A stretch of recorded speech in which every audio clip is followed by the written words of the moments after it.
सर्वमङ्गलमाङ्गल्ये शिवे सर्वार्थसाधिके शरण्ये त्र्यम्बके देवी नारायणि नमोऽस्तुते। ॐ शान्ति शान्ति ಶಾಂತಿಃ.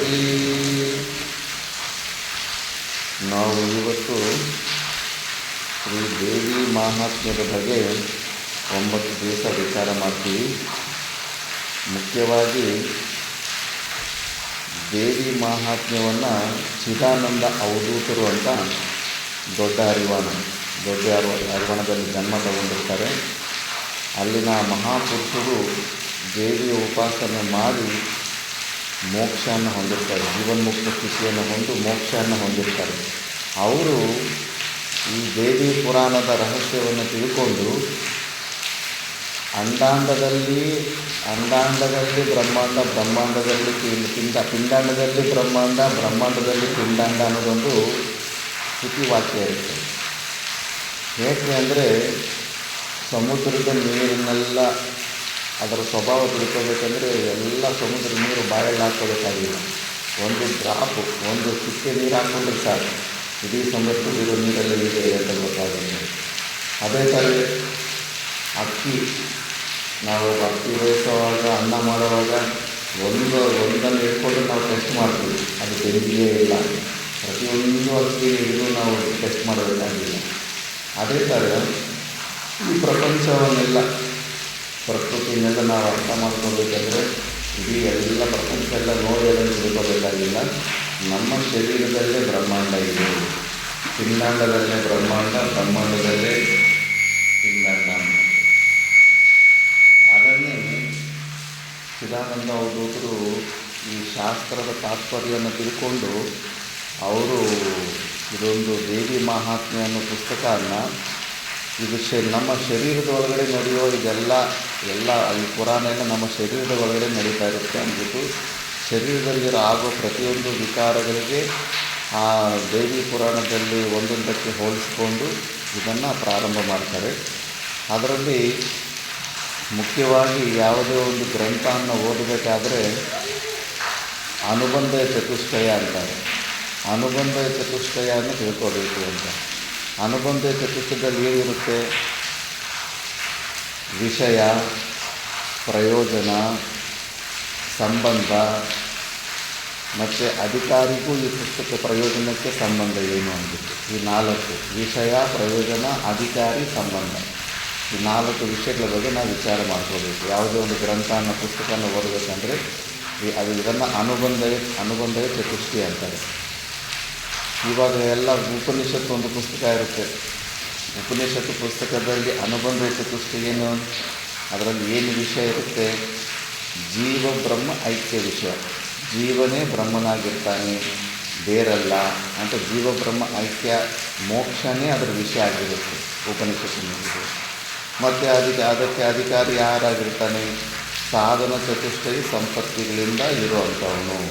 ವಿವೇಕ, ವೈರಾಗ್ಯ, ಕ್ಷಮಾದ ಶಕ್ತ ಸಂಪತ್ತಿ, ಮುಮುಕ್ಷುತ್ವ, ಇವು 4 ಸಾಧನ ಚತುಷ್ಟಯ ಸಂಪತ್ತಿ ಅಂತಾರೆ. ಇವು ಯಾರಲ್ಲಿರ್ತದೋ ಅವನನ್ನು ಅಧಿಕಾರಿ ಅಂತಾರೆ. ಮತ್ತು ಸಂಬಂಧ, ಅವನಿಗೆ ಮುಮುಕ್ಷು ಅಧಿಕಾರಿಗೂ ಮತ್ತು ಈ ಪುಸ್ತಕಕ್ಕೂ ಏನು ಸಂಬಂಧ ಅಂದರೆ ಪ್ರತಿಪಾದಕ ಸಂಬಂಧ. ಅಂದರೆ ಅವನು ಜೀವ ಬ್ರಹ್ಮ ಐಕ್ಯದಿಂದ ಮೋಕ್ಷವನ್ನು ಹೊಂದಬೇಕಂತ ಅಂದ್ಕೊಳ್ತಾ ಇದ್ದಾನೆ. ಆತ್ಯಂತಿಕ ದುಃಖ ನಿವೃತ್ತಿ ಅಂದರೆ ಶೋಕವನ್ನು ತೊಲಗಿಸ್ಕೋಬೇಕಂತ ಅವನು ಇಚ್ಛೆ ಪಡ್ತಾ ಇದ್ದಾನೆ. ಅವನ ಪ್ರಯೋಜನವನ್ನು ಈ ಪುಸ್ತಕ ಅದರ ಬಗ್ಗೆಯೇ ಹೇಳ್ತಾ ಇದೆಯಲ್ಲ. ಆದ್ದರಿಂದ ಜೀವನಿಗೆ, ಆ ಮುಮುಕ್ಷುಗೂ ಈ ಪುಸ್ತಕಕ್ಕೆ ಈ ಥರ ಸಂಬಂಧ ಇದೆ ಅಂದ್ಬಿಟ್ಟು ತೋರಿಸ್ತಾರೆ. ಅದೇ ಥರ ಈ ಪುಸ್ತಕ ದೇವಿ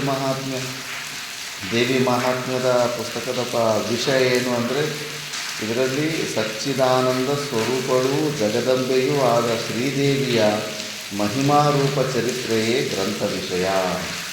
ದೇವಿಯ ಚರಿತ್ರೆಯೇ ಈ ಗ್ರಂಥದಲ್ಲಿ ವಿಷಯ. ಪ್ರಯೋಜನ ಏನು ಅಂದರೆ, ಭಕ್ತಿಯಿಂದ ಪಠಿಸುವವರು ತಾಪತ್ರಯಾದಿ ಸರ್ವ ದುಃಖ ಪರಿಹಾರ, ಕ್ಷೇಮ, ಆಯುರಾರೋಗ್ಯ, ಐಶ್ವರ್ಯ, ಅಭಿವೃದ್ಧಿ, ಚತುರ್ವಿಧ ಪುಣ್ಯ ಪುರುಷಾರ್ಥ ಸಿದ್ಧಿಗಳಾಗುವು. ಈ ಪುಸ್ತಕದ ವಿಷಯದಲ್ಲಿ ಚತುರ್ವಿಧ ಪುರುಷಾರ್ಥಗಳು, ಧರ್ಮ, ಅರ್ಥ, ಕಾಮ, ಮೋಕ್ಷ, 4 ಪುರುಷಾರ್ಥಗಳು ಕೂಡ ಸಿದ್ಧಿ ಆಗ್ತವೆ. ವೇದಾಂತದಲ್ಲಿ ಡೈರೆಕ್ಟ್ ಮೋಕ್ಷ ಅಷ್ಟೇ. ನಿಮ್ಗೆ ಮೋಕ್ಷ ಬೇಕಂತಲವ್ರು ಮಾತ್ರ ಈ ಕಡೆ ಉಪನಿಷತ್ ಕಡೆ ಬನ್ನಿ.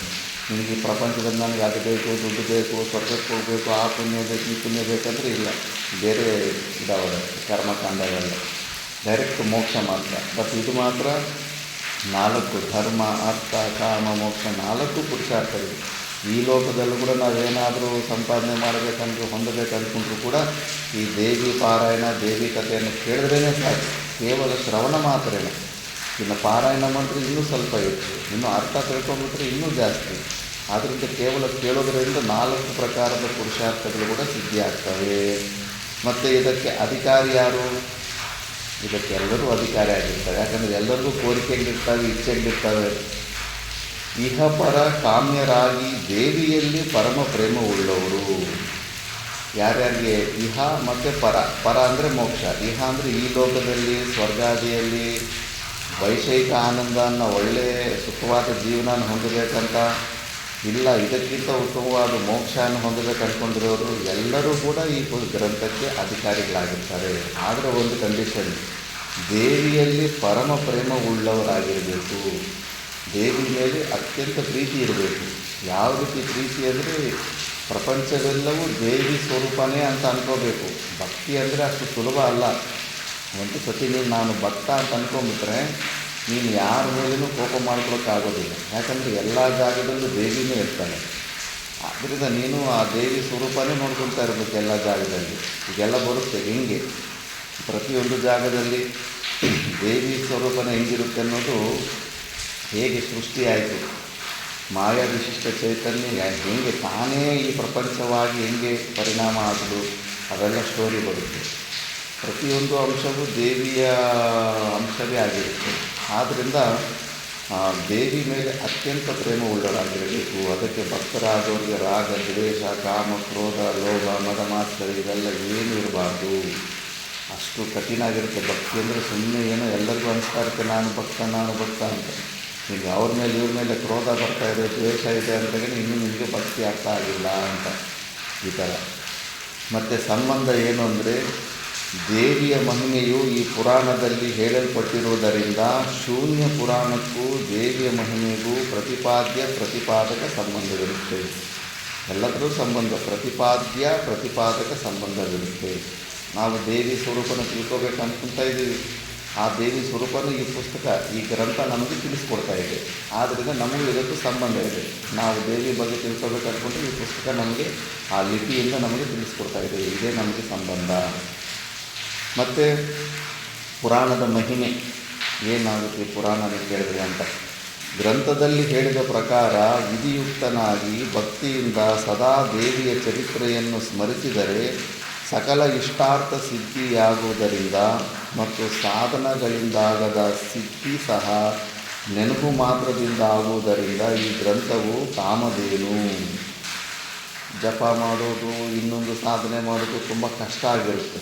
ಬಟ್ ಇದೇನಿದು ಸುಮ್ಮನೆ ಕೂತ್ಕೊಂಡು ಕೇಳ್ಬೋದಲ್ಲ, ಸ್ವಲ್ಪ ಏಕಾಗ್ರತೆ ಅಂದರೆ ಕೇಳಿಬಿಟ್ರೆ ಕೇವಲ ಕೇಳಿದ್ರೆ ಸಾಕು.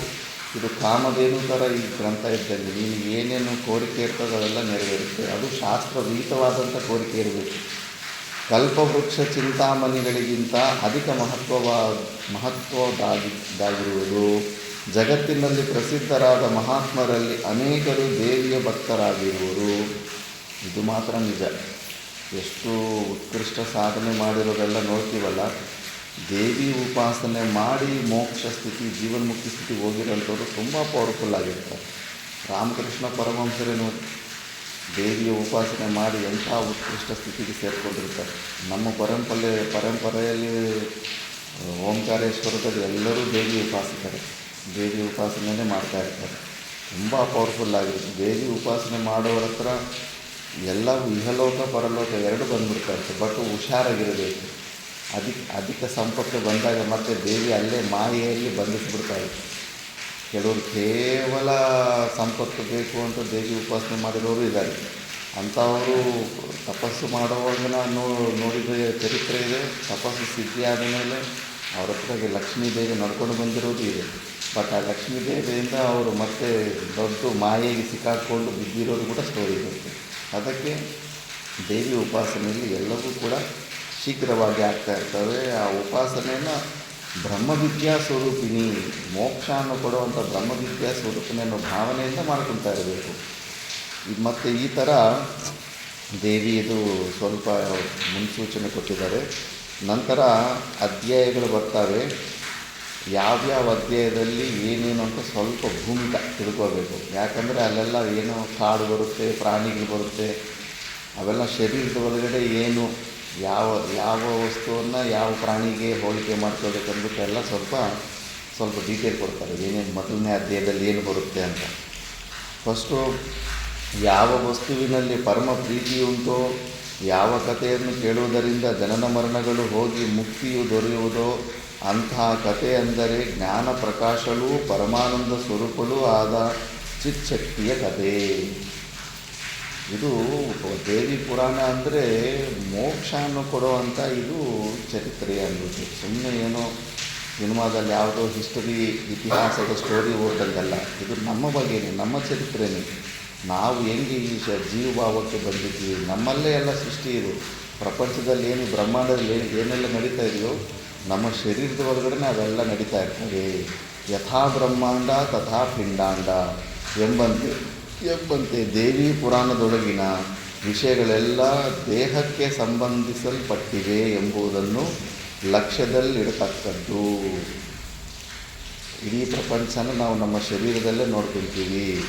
ಅದಕ್ಕೆ ಮೊದಲನೇ ಅಧ್ಯಾಯದಲ್ಲಿ ಏನೇನು ಬರ್ತಾವೆ ಅಂತ ಸ್ವಲ್ಪ ಡೀಟೇಲ್ ಕೊಟ್ಟಿದ್ದಾರೆ. ಮತ್ತೆ ಅಲ್ಲಿ ಇನ್ನೊಂದು ರಿಪೀಟ್ ಆಗ್ತವೆ.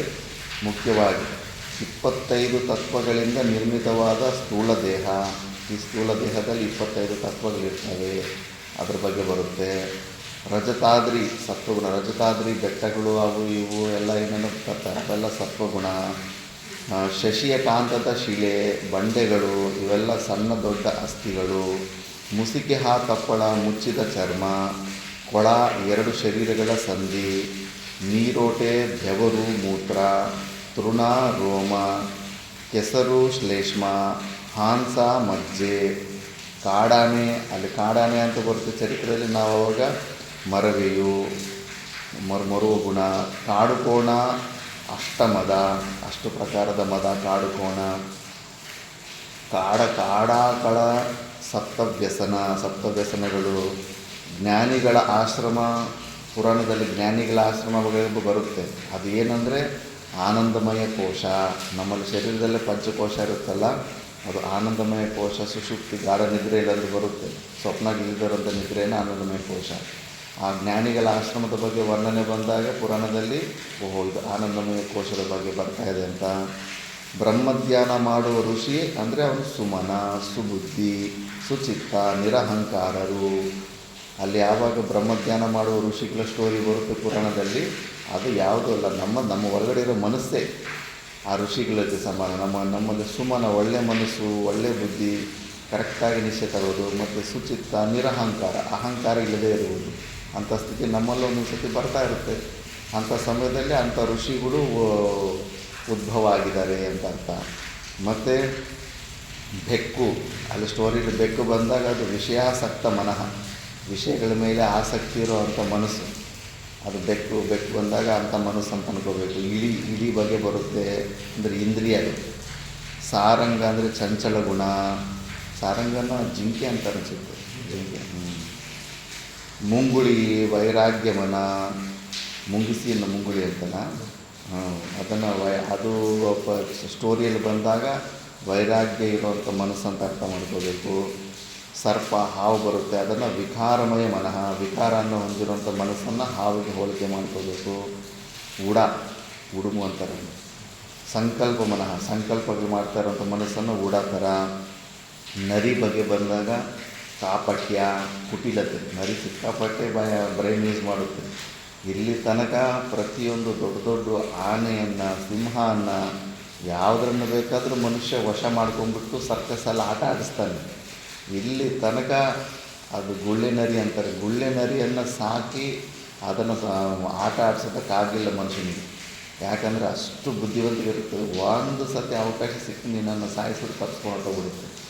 ಮತ್ತು ಅವ್ರದ್ದು ಟೀಮ್ ವರ್ಕ್ ಆಗಿರುತ್ತೆ. ಭಯಂಕರ ಬುದ್ಧಿಯನ್ನು ಉಪಯೋಗಿಸ್ತಾರೆ. ಆ ರಷ್ಯಾದಲ್ಲಿ ಎಲ್ಲ ಕೆಲವೊಂದು ಘಟನೆಗಳಾಗಿದ್ದಾವೆ. ಇಡೀ ಊರನ್ನೇ ಅಟ್ಯಾಕ್ ಮಾಡಿಬಿಟ್ಟು ಸಾಯಿಸಿಬಿಟ್ಟಿದ್ದಾರೆ. ಅದು ಮಂಜು ಪ್ರದೇಶದಲ್ಲಿರ್ತದೆ. 6 ತಿಂಗಳವರೆಗೆ ಫುಲ್ ಓಪನ್ ಇರುತ್ತೆ. 6 ತಿಂಗಳು ಚಳಿಗಾಲ ಬಂತಂದ್ರೆ ಫುಲ್ಲು ಮಂಜು ಬಿದ್ದು ಇನ್ನು ಆ ಕಡೆ ಹೋಗೋಕ್ಕೆ ಬರೋದಕ್ಕೆ ಕೂಡ ಏನಾಗೋದಿಲ್ಲ. ಹೊರಗಡೆಯಿಂದ ಯಾರು ಏನು ಸಹಾಯನೂ ಮಾಡೋಕ್ಕಾಗೋದಿಲ್ಲ. ಅವ್ರು 6 ತಿಂಗಳಿಗೆ ಏನೇನು ಬೇಕೆಲ್ಲ ಮನೆಗಳಲ್ಲಿ ಇಟ್ಕೊಂಡು ಅದೆಲ್ಲ ಸೇವ್ ಮಾಡ್ಕೊಂಡಿರ್ತಾರೆ. ಸೇವ್ ಮಾಡ್ಕೊಂಡಿದ್ರೆ ಅವ್ರ ಹತ್ರ ಎಲ್ಲ ಸ್ವಲ್ಪ ಕುದುರೆಗಳು ಅವು ಇವು ಇರ್ತಾರೆ. ಅಲ್ಲಿರೋ ನರಿಗಳು ಎಲ್ಲ ಒಂದಾಗ್ಬಿಟ್ಟು ಒಗ್ಗಟ್ಟಾಗ್ಬಿಟ್ಟು ಒಂದೊಂದು ದಿವಸ ಎಲ್ಲ ಕುದುರೆಗಳನ್ನು ತಿಂದು ಮತ್ತೆ ಮನುಷ್ಯರನ್ನು ತಿನ್ನೋದಕ್ಕೆ ಕೂಡ ಪ್ರಾರಂಭ ಮಾಡ್ತಾರೆ. ನೀನು ಎಷ್ಟು ಬಾಗಿಲಾಕಿ ಎಷ್ಟು ಟೈಟಾದರೂ ಮಾಡ್ಕೊಂಡಿರು, ಅವು ಯಾವುದೋ ಒಂದು ರೀತಿಯಲ್ಲಿ ಒಳಗಡೆ ಎಂಟ್ರಿ ಕೊಟ್ಟು ದಾರಿ ಮಾಡ್ಕೊಂಡು ಇಡೀ ಊರನ್ನೇ ಖಾಲಿ ಮಾಡಿಬಿಟ್ಟಿರ್ತಾರೆ, ತಿಂದುಬಿಟ್ಟಿರ್ತಾರೆ. ಅಷ್ಟು ಬುದ್ಧಿವಂತಿಕೆ ಇರುತ್ತೆ. ಅದು ಭಯಂಕರವಾಗಿ ಅವುಗಳು ಒಗ್ಗಟ್ಟು ಇರುತ್ತೆ. ಅದಕ್ಕೆ ಅಂಥ ನರಿಯನ್ನು ಇಲ್ಲಿ ಕಾಪಟ್ಟೆ, ಕುಟಿಲತೆ, ನಮ್ಮಲ್ಲೂ ಕುಟಿಲತೆ ಬುದ್ಧಿ ಬಂದಾಗ ಅದು ನರಿಗೆ ಓಡಿಸ್ತಾರೆ. ಸೂಕರ್ ಅಂದರೆ ವಿಶ್ವಜೀವ. ಮರ್ಕಟ ಅಂದಾಗ ಮನಸ್ಸಿಗೆ ಕೋತಿಗೆ ಹೋಲಿಸ್ತಾರೆ. ಒಂದು ಸ್ಟೋರಿ ಬರುತ್ತೆ. ಯಾವಾಗಲೂ ಒಂದು ರಾಜ್ಯದಲ್ಲಿ ಒಬ್ಬ ಒಳ್ಳೆ ರಾಜ ಇದ್ದನಂತೆ. ಆ ರಾಜ ಎಲ್ಲರೂ ತುಂಬ ಚೆನ್ನಾಗಿ ನೋಡ್ಕೊತಾ ಇರ್ತಾನೆ.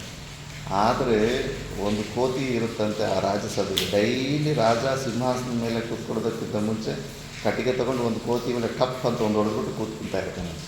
ಪಾಪ ಆ ಕೋತಿ ಡೈಲಿ ಹೆದರ್ಕೊಂಡ್ಬಿಟ್ಟು ಇನ್ನು ರಾಜ ಬರ್ತಾ ಇದ್ದಾನಂದರೆ ಈಗ ರೆಡಿ ಆಗಿಬಿಡ್ತಾ ಇತ್ತಂತೆ, ಬಂದು ಹೊಡಿತಾನೆ ಅಂದ್ಬಿಟ್ಟು. ಮತ್ತು ಆ ಮಂತ್ರಿಗೆ ಒಂದು ದಿವಸ ತುಂಬ ಅಯ್ಯೋ ಪಾಪ ಅನಿಸ್ಬಿಟ್ಟು, ಅಲ್ಲ ರಾಜ, ನೀವು ನಮ್ಮನ್ನೆಲ್ಲರನ್ನೂ ಎಷ್ಟು ಚೆನ್ನಾಗಿ ನೋಡ್ಕೊತಾ ಇದ್ದೀರಿ, ಯಾರಿಗೂ ಏನೂ ಕಡಿಮೆ ಇಟ್ಟು ನೋಡ್ಕೊತಾ ಇದ್ದೀರಿ, ಈ ಒಂದು ಕೋತಿಯನ್ನು ಮಾತ್ರ ಯಾಕೆ ಡೈಲಿ ಬಂದು ಒಂದು ಟಪ್ ಅಂತ ಹೊಡೆಯೋದು ಹಂಗೆ ಹೋಗ್ತಿರಲ್ಲ ಅಂತ. ಆವಾಗ ರಾಜ ಅಂತಾನೆ, ನೋಡು ಮಂತ್ರಿ, ಈ ಕೋತಿ ನಮ್ಮ ಮನಸ್ಸಿದ್ದಂಗೆ. ನೀವು ಪ್ರಶ್ನೆ ಕೇಳಿದ್ದೀಯಲ್ಲ, ಯಾಕೆ ಹೊಡಿತೀರಿ ಅದಕ್ಕೆ ಅಂತ. ನಾನು ನಾಳೆಯಿಂದ ಹೊಡೆಯೋದನ್ನು ಬಿಡ್ತೀನಿ, ನೀನೇ ಸ್ವಯಂವಾಗಿ ನೋಡಿ ಏನಾಗುತ್ತೆ ಅಂತ. ಮತ್ತು ನೆಕ್ಸ್ಟ್ ದಿವಸ ಬರ್ತಾನೆ, ಇನ್ನು ಕೋತಿ ರೆಡಿಯಾಗಿರುತ್ತೆ, ಬಂದು ಹೊಡಿತಾನೆ ಅಂದ್ಬಿಟ್ಟು. ಡೈಲಿ ಇನ್ನು ಒಂದೇ ಜಾಗದಲ್ಲಿ ಸೈಲೆಂಟಾಗಿ ಕೂಡ್ತಾ ಇತ್ತು ರಾಜನ ಭಯದಿಂದ. ಇನ್ನು ಆವತ್ತು ನೋಡುತ್ತೆ, ಆವತ್ತು ರಾಜ ಹೊಡಿದಿರ ಹೋಗಿ ಡೈರೆಕ್ಟಾಗಿ ಹೋಗಿ ಸಿಂಹಾಸನ ಕೂತ್ಕೊತಾನೆ. ಅದಕ್ಕೆ ಆಶ್ಚರ್ಯ ಆಗುತ್ತೆ, ಏನು ಇವತ್ತು ರಾಜ ಮರ್ತೋಗ್ಬಿಟ್ಟಿದ್ದಾನೆ ಅವನನ್ನು ನೋಡಿಯೋದು ಅಂದ್ಬಿಟ್ಟು. ಮತ್ತು 2ನೇ ದಿವಸ ಮುಂಚೆ ರಾಜ ಬರ್ತಿದ್ದಂತ ತಲೆ ಬಗ್ಸ್ಕೊಂಡ್ಬಿಟ್ಟು ಸೈಲೆಂಟಾಗಿ ಇತ್ತು, ಹೆದರಿಕೆ ಇತ್ತು. ಇನ್ನು 2ನೇ ದಿವಸ ರಾಜ ಬರ್ತಾಯಿದ್ದು ಡೈರೆಕ್ಟಾಗಿ ಆರಾಮಾಗಿ ಕಣ್ಣಲ್ಲಿ ಕಣ್ಣಿಟ್ಟು ನೋಡ್ತಾ ಇದೆ. ಆವತ್ತು ಹೊಡಿಲಿಲ್ಲ. ಇನ್ನು ಆವತ್ತು 2ನೇ ದಿವಸ ಹೊಡಿಲಿಲ್ಲ ಅಂದರೆ ಸ್ವಲ್ಪ ಆಟ ಇದೆ. ಮುಂಚೆ ಹೆದರಿಕೆಗೆ ಸೈಲೆಂಟಾಗಿ ಕದಲ್ತಿರೋ ಒಂದೇ ಜಾಗದಲ್ಲಿ ಕೂಡ್ತಾ ಇತ್ತು. ಆ ಕಡೆಯಿಂದ ಈ ಕಡೆ, ಆ ಕಡೆಯಿಂದ ಈ ಕಡೆ ಎಲ್ಲ ಜಂಪ್ ಮಾಡ್ತಾಯಿದ್ದೀವಿ. ಆ ಮಂತ್ರಿಗೆ ಕೋಪ ಬರ್ತಾಯಿದೆ. ನೋಡು, ಇದಕ್ಕೆ ವಧೆ ತಿನ್ನಿಸೋದನ್ನು ನಿಲ್ಲಿಸಿದ್ದಕ್ಕೆ ನೋಡು ಸೈಲೆಂಟಾಗಿ ಕುಡ್ಬೋದಲ್ಲ, ನೋಡು ಆ ಕಡೆ ಈ ಕಡೆ ನಾವೆಲ್ಲ ಏನೋ ಸಭೆ ಮಾಡ್ತಾಯಿದೆ, ಆ ಕಡೆ ಈ ಕಡೆ ಡಿಸ್ಟರ್ಬ್ ಮಾಡ್ತಿದ್ದೆ, ಹೇಗಿರ್ತಾ ಇದೆ ಅಂದ್ಬಿಟ್ಟು. ಇನ್ನು 3ನೇ ದಿವಸ ಬಂದರೆ ಅದಕ್ಕೆ ರಾಜ ಹೊಡೆಯೋದು ಮರ್ತೋಗ್ತಾರೆ ಅಂದ್ಬಿಟ್ಟಿದ್ದನು. ಹೋಗಿ ರಾಜ ತಲೆ ಮೇಲೆ ನೋಡಿ ಕೂತ್ಕೊಂಡ್ಬಿಡ್ತಾನೆ. ಇನ್ನು ಮಂತ್ರಿಗೆ ಕೋಪ ಬಂದ್ಬಿಟ್ಟಿದ್ದು, ಕಟ್ಟಿಗೆ ತಗೊಂಡು ಟಪ ಟಪ ಟಪ ಅಂತ 10-15 ಕೊಡೋದಿರ್ತಾರೆ ಅಂತ ಜೊತೆಗೆ. ಆ ಥರನೇ ನಮ್ಮ ಮನಸ್ಸು ಕೂಡ ಅಷ್ಟೇ. ಮನಸ್ಸು ಕೂಡ ಡೈಲಿ ಯಾವುದೋ ಪ್ರಕಾರದಲ್ಲಿ ನಾವು ಒಂದು ಹೊಡಿತಾ ಇರಬೇಕು. ಶ್ರವಣ ಮನನ ನಿಧಿಧ್ಯಾಸನದಿಂದ. ಶ್ರವಣ ಇಲ್ಲ ಅಂದರೆ ಮತ್ತೆ ಮನಸ್ಸು ಸಾಮಾನ್ಯ ಮನುಷ್ಯರ ಥರ, ಸಾಮಾನ್ಯ ಜೀವರ ಥರ ಮತ್ತೆ ಆಟೋಮೆಟಿಕ್ ಏನೋ ಒಂದು ತಪ್ಪು ಕೆಲಸ ನಮ್ಮ ಕೈಯಲ್ಲಿ ಮಾಡಿಸ್ಕೊತಾ ಇರುತ್ತೆ. ಅದರಿಂದ ಡೈಲಿ ಮನಸ್ಸನ್ನು ಒಂದು ವಧೆ ಹೊಡಿತಾ ಇರಬೇಕು. ಹೆಂಗೆ ವಧೆ ಹೊಡೆಯೋದಂದರೆ, ಅದು ಕೇಳಿದ್ದೆಲ್ಲ, ಅದು ಹೇಳಿದ್ದೆಲ್ಲ, ಅದು ಕೊಡೋ ನಿರ್ಣಯಗಳನ್ನು ನಂಬಾರ್ದು. ಅದೇನೇನೋ ನಿರ್ಣಯ ಕೊಡ್ತಾ ಇರುತ್ತೆ. ಇವನು ಒಳ್ಳೆಯವನು, ಅವನು ಕೆಟ್ಟವನು ಅಂತೆಲ್ಲ ಏನೇನೋ ನಿರ್ಣಯ ಕೊಡ್ತಾ ಇರುತ್ತೆ. ಇಲ್ಲ, ಅವನ ನಿರ್ಣಯಗಳು ನಂಬಬಾರದು. ಅವನು ಆ ಕೆಲಸ ಮಾಡು, ಈ ಕೆಲಸ ಮಾಡು ಅಂತ ಏನೇನೋ ಕೆಲಸಗಳು ಹೇಳ್ತಾ ಇರ್ತಾರೆ. ಆ ಕೆಲಸಗಳು ಮಾಡಬಾರದು. ಶಾಸ್ತ್ರ ಹೇಳ್ದಂಗೆ, ಗುರುಗಳು ಹೇಳ್ದಂಗೆ ಮನಸ್ಸಲ್ಲಿ ಅದಕ್ಕೆ ಅನುಕೂಲವಾಗಿ ಏನಾದರೂ ನಿರ್ಣಯ ಬರ್ತಾ ಇದೆ ಅಂದರೆ ಅಂಥ ನಿರ್ಣಯನ ಒಪ್ಕೋಬೇಕು. ಮಿಕ್ಕಿದ್ದೆಲ್ಲ ಕೂಡ ನಾವು ಮನಸ್ಸು ಹೇಳೋದನ್ನು ಏನು ಮಾಡಲೇಬಾರದು. ಯಾಕಂದರೆ ಮನಸ್ಸಿನ ಮಾತು ಕೇಳ್ಕೊತಾನೆ ಅನಾದಿ ಕಾಲದಿಂದ ನಾವು ಬಂಧನದಲ್ಲಿದ್ದೀವಿ. ಅದರ ಮಾತು ಕೇಳ್ಕೊಂಡೇ ಅಲ್ಲ, ಅದು ಮನಸ್ಸಲ್ಲಿ ಹೇಳ್ದಂಗೆಲ್ಲ ಮಾಡ್ಕೊತ ಹೋದಂಗೆ ಇನ್ನೂ ಬಂಧನದಲ್ಲಿದ್ದೀವಿ. ಅದಕ್ಕೆ ಕೇಳಬಾರ್ದು. ಅದಕ್ಕೆ ಅದನ್ನು ಮರ್ಕಟಕ್ಕೆ ಕೋಟಿಗೆ ಹೋಲಿಸ್ತಾರೆ ಮನಸ್ಸನ್ನು, ಅಷ್ಟೇ ಚಂಚಲ ಅಂತ. 7 ಸುತ್ತಿನ ಕೋಟೆ ಬರುತ್ತೆ ಪುರಾಣದಲ್ಲಿ. ಅಂದರೆ 7 ಪದರಿನ ಚರ್ಮದಲ್ಲಿ 7 ಲೇಯರ್ಸ್ ಇರುತ್ತೆ, 7 ಪದರಗಳಿರುತ್ತೆ ಒಂದರ ಮೇಲೆ ಒಂದು. ಚರ್ಮ ಕೊತ್ತಲ ಅಂದರೆ ಭುಜಗಳು, 100 ಬಾಜಾರ್ ಅಂದರೆ 100 ಸಣ್ಣ ನಾಡಿಗಳು. ನಾಡಿಗಳು ಸುಮಾರು ಇರ್ತವೆ, 72,10,000 ನಾಡಿಗಳಿರ್ತವೆ ನಮ್ಮ ಶರೀರದಲ್ಲಿ. ಆ ನಾಡಿಗಳೆಲ್ಲ ತೆಗೆದುಬಿಟ್ಟು ಗಂಟು ಹಾಕಿದ್ರೆ ಎಷ್ಟುದ್ದ ಇರ್ಬೋದು ನಾಗಪ್ಪ? ನಮ್ಮ ಶರೀರದಲ್ಲಿರೋ ನಾಡಿಗಳನ್ನೆಲ್ಲ ತೆಗೆದು ಹಗ್ಗ ಥರ ಗಂಟು ಹಾಕಿದ್ರೆ ಎಷ್ಟುದ್ದ ಇರ್ಬೋದು? ಹಾಂ, ಎಷ್ಟಿರ್ಬೋದು? ಎಷ್ಟು ಕಿಲೋಮೀಟ್ರ್ ಬರ್ಬೋದು? ಒಂದು ಅಂದಾಜು ಹಾಂ, 70 ಕಿಲೋಮೀಟ್ರ್ ಅಂತ. 70 ಅಂತ. ಇನ್ಯಾರಾದರೂ ಐಡಿಯಾ? ಈ ಭೂಮಂಡಲನ ಸುತ್ತಾಕ್ಬೋದು. ಒಂದು ಮನುಷ್ಯನಲ್ಲಿರೋ ನಾಡಿಗಳನ್ನೆಲ್ಲ ತೆಗೆದು ಗಂಟು ಹಾಕಿದ್ರೆ ಈ ಭೂಮಂಡಲನ ಒಂದು ರೌಂಡ್ ಹಾಕ್ಬೋದು. ಅಷ್ಟು ಉದ್ದ ಇರುತ್ತೆ, ಅಷ್ಟೊಂದು ನಾಡಿಗಳಿರ್ತವೆ. ಎಲ್ಲ ನಾಡಿಗಳು ಸರಿಯಾಗಿ ಕೆಲಸ ಮಾಡ್ತಾ ಇರೋದಿಲ್ಲ. ಸರಿಯಾಗಿ ಚೆನ್ನಾಗಿ ಏನೂ ಡಿಫೆಕ್ಟ್ ಇಲ್ದಿರೋ ಹುಟ್ಟಿದಂಥವರು ಯೋಗಾಸನಗಳಿಂದ ಅವು ಇವು ಎಲ್ಲ ಚೆನ್ನಾಗಿ ಸಾಧನೆ ಮಾಡ್ಕೊಂಡಿರೋರಿಗೆ ಎಲ್ಲ ನಾಡಿಗಳು ಕೆಲಸ ಮಾಡ್ತಾಯಿರ್ತಾರೆ. ನಮಗೆಲ್ಲ ಸುಮ್ಮನೆ ಹಂಗೆ ಪಕ್ಷಪಾತ ಅವ್ರಿಗೆ ಬಿದ್ದಿರ್ತಾವಲ್ಲ, ಸುಮ್ಮನೆ ಬಿದ್ದಿರ್ತಾರೆ. ಏನು ಯೋಗಾಭ್ಯಾಸ ಮಾಡಲಿಲ್ಲ ಅಂದರೆ ಕೇವಲ 55 ನಾಡಿಗಳಿಗೆ ಕೆಲಸ ಮಾಡ್ತಾಯಿರ್ತಾರೆ. ನಮಗೆ ಮಿಕ್ಕಿದ್ದೆಲ್ಲ 72,10,000 ನಾಡಿಗಳು ಸುಮ್ಮನೆ ಹಂಗೆ ಡೆಡ್ ಬಾಡಿ ಥರ ಬಿದ್ದಿದ್ದಾರೆ, ಕೆಲಸ ಉಪಯೋಗಿಸ್ಕೊಂತಾನೇ ಇಲ್ಲ. ನಾವು ಯೋಗಿಗಳು, ಪ್ರಾಣಾಯಾಮ ಮಾಡೋರು, ಅವ್ರಿಗೆ ಸ್ವಲ್ಪ ಜಾಸ್ತಿ ನಾಡಿಗಳು ಕೆಲಸ ಮಾಡ್ತಾಯಿರ್ತಾರೆ.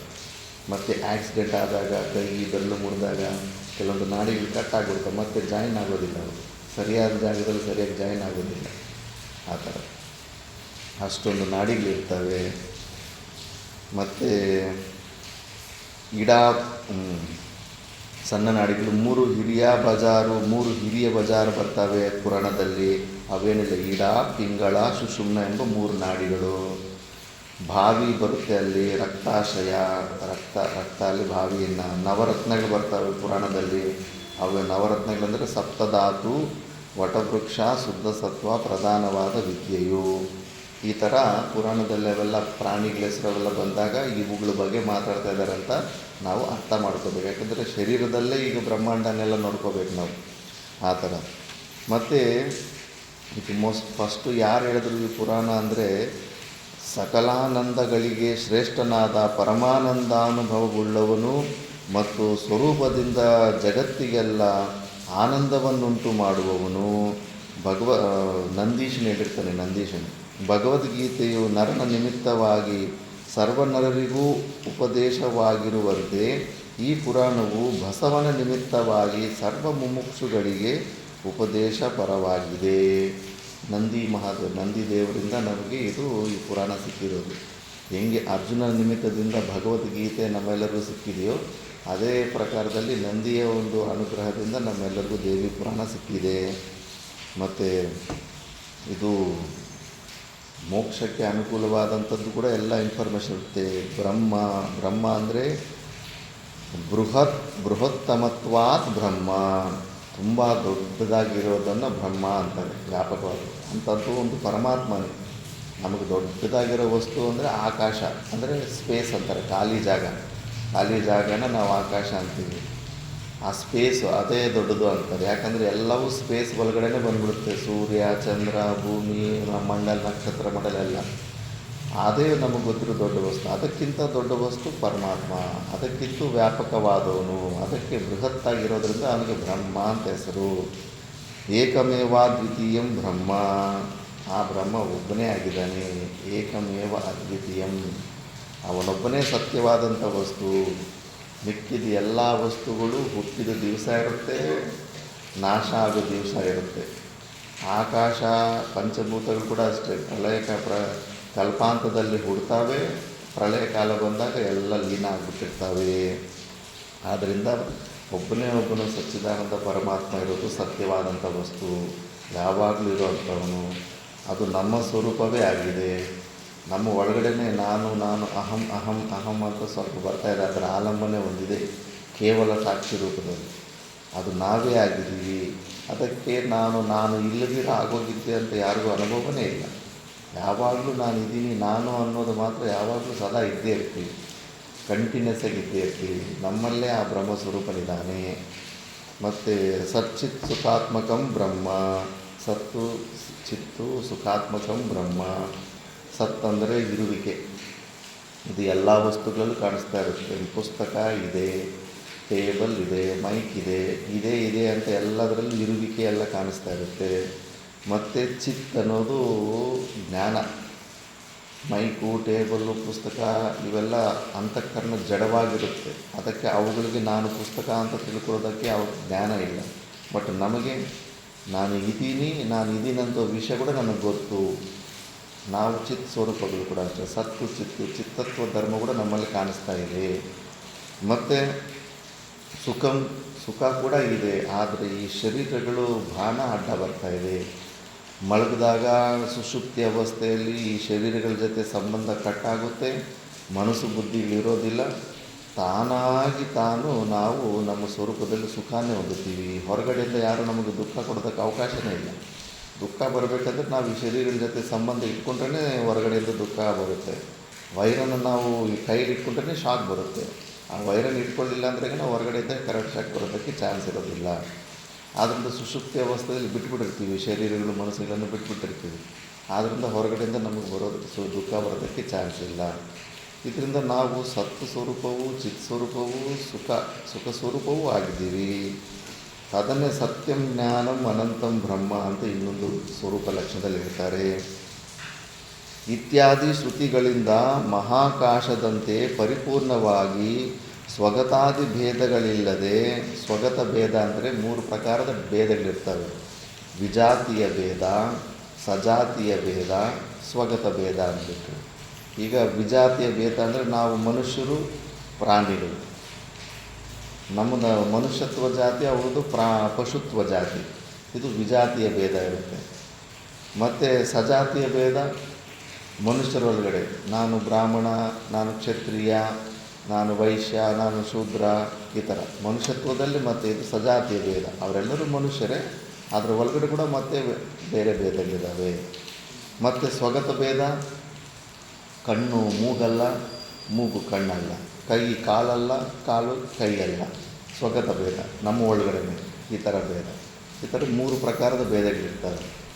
ಪರಮಾತ್ಮನಲ್ಲಿ 3 ಪ್ರಕಾರದ ಭೇದಗಳು ಇರೋದಿಲ್ಲ. ಪರಮಾತ್ಮನಿಗಿಂತ ಭಿನ್ನವಾದದ್ದು ಯಾವುದು ಪ್ರಪಂಚದಲ್ಲಿ ಇಲ್ಲವೇ ಇಲ್ಲ. ಈಗ ಕೆಳಗಡೆ ಹಗ್ಗ ಇದೆ, ಹಗ್ಗದ ಮೇಲೆ ಹಾವು ಥರ ನೋಡ್ತಾ ಇದ್ದೀವಿ. ಆ ಹಾವು ನಾವು ನಾಗರಾವು ಥರ, ಇನ್ನೊಂದು ಜಾತಿ ಹಾವು ಥರ ನೋಡ್ತಾ ಇರ್ಬೋದು. ಆ ಹಗ್ಗನೇ ಇಲ್ಲಾಂದ್ರೆ ಹಾವು ಕಾಣಿಸೋದಕ್ಕೆ ಆಸ್ಕಾರನೇ ಇಲ್ಲ. ಇಡೀ ಈ ಪ್ರಪಂಚ ಸಚ್ಚಿದಾನಂದ ಸ್ವರೂಪ ಮೇಲೇ ಇದು ಭ್ರಾಂತಿ ರೂಪದಲ್ಲಿ ಕಾಣಿಸ್ಕೊಳ್ತಾ ಇದೆ. ಆ ಆಧಾರನೇ ಪರಮಾತ್ಮನ ತೆಗೆದುಬಿಟ್ರೆ ಈ ಪ್ರಪಂಚದಲ್ಲಿ ಯಾವುದೋ ಒಂದು ವಸ್ತು ನಿಲ್ಲೋದಕ್ಕೆ ಸಾಧ್ಯವೇ ಇಲ್ಲ. ಆದ್ದರಿಂದ ಕಂಪ್ಲೀಟ್ ಏನೆಲ್ಲ ಪ್ರಪಂಚ ಕಾಣಿಸ್ತಾ ಇದೆ ಇದು ಪರಮಾತ್ಮನ ಸ್ವರೂಪವೇ ಆಗಿದೆ. ಅದನ್ನು ಬಿಟ್ಟು ಇನ್ನೊಂದು ಯಾವುದೂ ಇಲ್ಲವೇ ಇಲ್ಲ. ಅದಕ್ಕೆ ಪರಮಾತ್ಮ ಈಗ ಸೃಷ್ಟಿ ಇದರಲ್ಲಿ ಪುರಾಣದಲ್ಲಿ ಬರುತ್ತೆ. ಹೇಗೆ ದೇವಿ ಸೃಷ್ಟಿ ಮಾಡ್ತಾಳೆ ಇದನ್ನಂದರೆ, ತಾನೇ ತನ್ನ ಸ್ವರೂಪವನ್ನೇ ಪ್ರಪಂಚ ರೂಪದಲ್ಲಿ ಪರಿಣತ ಆಗಿಬಿಡುತ್ತೆ. ಅಭಿನ್ನ ನಿಮಿತ್ತ ಉಪಾದಾನ ಕಾರಣ ಅಂತಾರೆ ಪರಮಾತ್ಮ. ನಮ್ಮೆಲ್ಲರ ಮನಸ್ಸಲ್ಲಿ ಕೂಡ ಪರಮಾತ್ಮ ಅಂದರೆ ನಾವು ಕೇವಲ ನಿಮಿತ್ತ ಕಾರಣ ಅಂತ ಅಂದ್ಕೊಂಡಿರ್ತೀವಿ. ಮಡಿಕೆ ಮಾಡೋನು ಇರ್ತಾನಲ್ಲ, ಮಡಿಕೆ ಮಾಡೋನು ಅವನು ಸಪ್ರೇಟಾಗಿ ಕೂತ್ಕೊಂಡಿರ್ತಾನೆ, ಅವನು ಮುಂದುಗಡೆ ಮಡಿಕೆ ಮಾಡಿಕೊಂಡು ಪಕ್ಕದಲ್ಲಿ ಇಡ್ತಾ ಇರ್ತಾನೆ. ಹಾಗೆ ನಾವು ಕೂಡ ಪರಮಾತ್ಮ ಅಂದರೆ ಪರಮಾತ್ಮ ಎಲ್ಲ ಪಕ್ಕದಲ್ಲೇ ಕೂತ್ಕೊಂಡು ಈ ಭೂಮಿಯನ್ನು ಸೂರ್ಯನ ಕೈಯಲ್ಲಿ ಬಂಕಮಣ್ಣಿಂದ ಮಾಡ್ತಾರಲ್ಲ, ಹಂಗೆ ಮಾಡಿಬಿಟ್ಟು ಬಿಟ್ಟುಬಿಟ್ಟಿದ್ದಾನೆ ಅಂತ ನಾವು ಹಂಗೆ ಯೋಚನೆ ಮಾಡ್ತೀವಿ. ಇಲ್ಲ, ಕೇವಲ ಅದು ನಿಮಿತ್ತ ಕಾರಣ ಅಲ್ಲ, ಅಭಿನ್ನ ನಿಮಿತ್ತ ಉಪಾದಾನ ಕಾರಣ. ಉಪಾದಾನ ಕಾರಣವು ಪರಮಾತ್ಮನೇ ಆಗಿರ್ತಾನೆ. ಮಡಿಕೆ ಮಾಡೋದಲ್ಲಿ ಉಪಾದಾನ ಕಾರಣ ಬಂದುಬಿಟ್ಟು ಮಣ್ಣು. ಆ ಉಪಾದಾನ ಕಾರಣ ಇಲ್ಲ, ಮಣ್ಣಿಲ್ಲ ಅಂದರೆ ಮಡಿಕೆ ಆಗೋದಕ್ಕೆ ಚಾನ್ಸೇ ಇಲ್ಲ. ನಿಮಿತ್ತ ಕಾರಣಗಳು ಅನ್ಯತಾ ಸಿದ್ಧ. ಒಂದಿಲ್ಲ ಅಂದರೆ ಇನ್ನೊಂದರಿಂದ ಕೆಲಸ ನಡೆಸ್ಕೋಬೋದು. ಮಡಿಕೆ ಮಾಡೋನಿಲ್ಲ ಅಂದರೆ ಅವ್ರ ಮಗನ ಕೈಲಿ ಮಡಿಕೆ ಮಾಡಿಸ್ಕೋಬೋದು, ಇಲ್ಲ ಅವ್ರ ಅಪ್ಪನ ಕೈಲಿ ಮಡಿಕೆ ಮಾಡಿಸ್ಕೋಬೋದು. ಅವನು ಮಾಡಲಿ ಅಂದರೆ ನಾವು ಕೂಡ ಹೊಸಬ್ರು ಯಾರಾದರೂ ಕಲ್ತ್ಕೊಂಡು ಮಾಡ್ಕೋಬೋದು. ಅನ್ಯಥಾ ಸಿದ್ಧ, ಅವನೇ ಇರಬೇಕಂತಿಲ್ಲ. ಮತ್ತು ಚಕ್ರ ತಿರುಗಿಸೋದಕ್ಕೆ ಒಂದು ಕಟ್ಟಿಗೆ ಇರುತ್ತೆ, ದಂಡ ಅಂತಾರೆ. ಆ ಕಟ್ಟಿಗೆ ಇಲ್ಲ ಅಂದರೆ ಛತ್ರಿಯಿಂದ ತಿರ್ಸ್ಕೊತೀವಿ, ಅದು ಕೂಡ ಅನ್ಯಥಾ ಸಿದ್ಧ. ಅದು ಇರಲೇಬೇಕಂತಿಲ್ಲ. ಮತ್ತು ಮಣ್ಣು ತೊಗೊಂಬರೋದಕ್ಕೆ ಕತ್ತೆ ಮೇಲೆ ಹಾಕ್ಕೊಂಡು ಮಣ್ಣು ತೊಗೊಂಬರ್ತಾರೆ.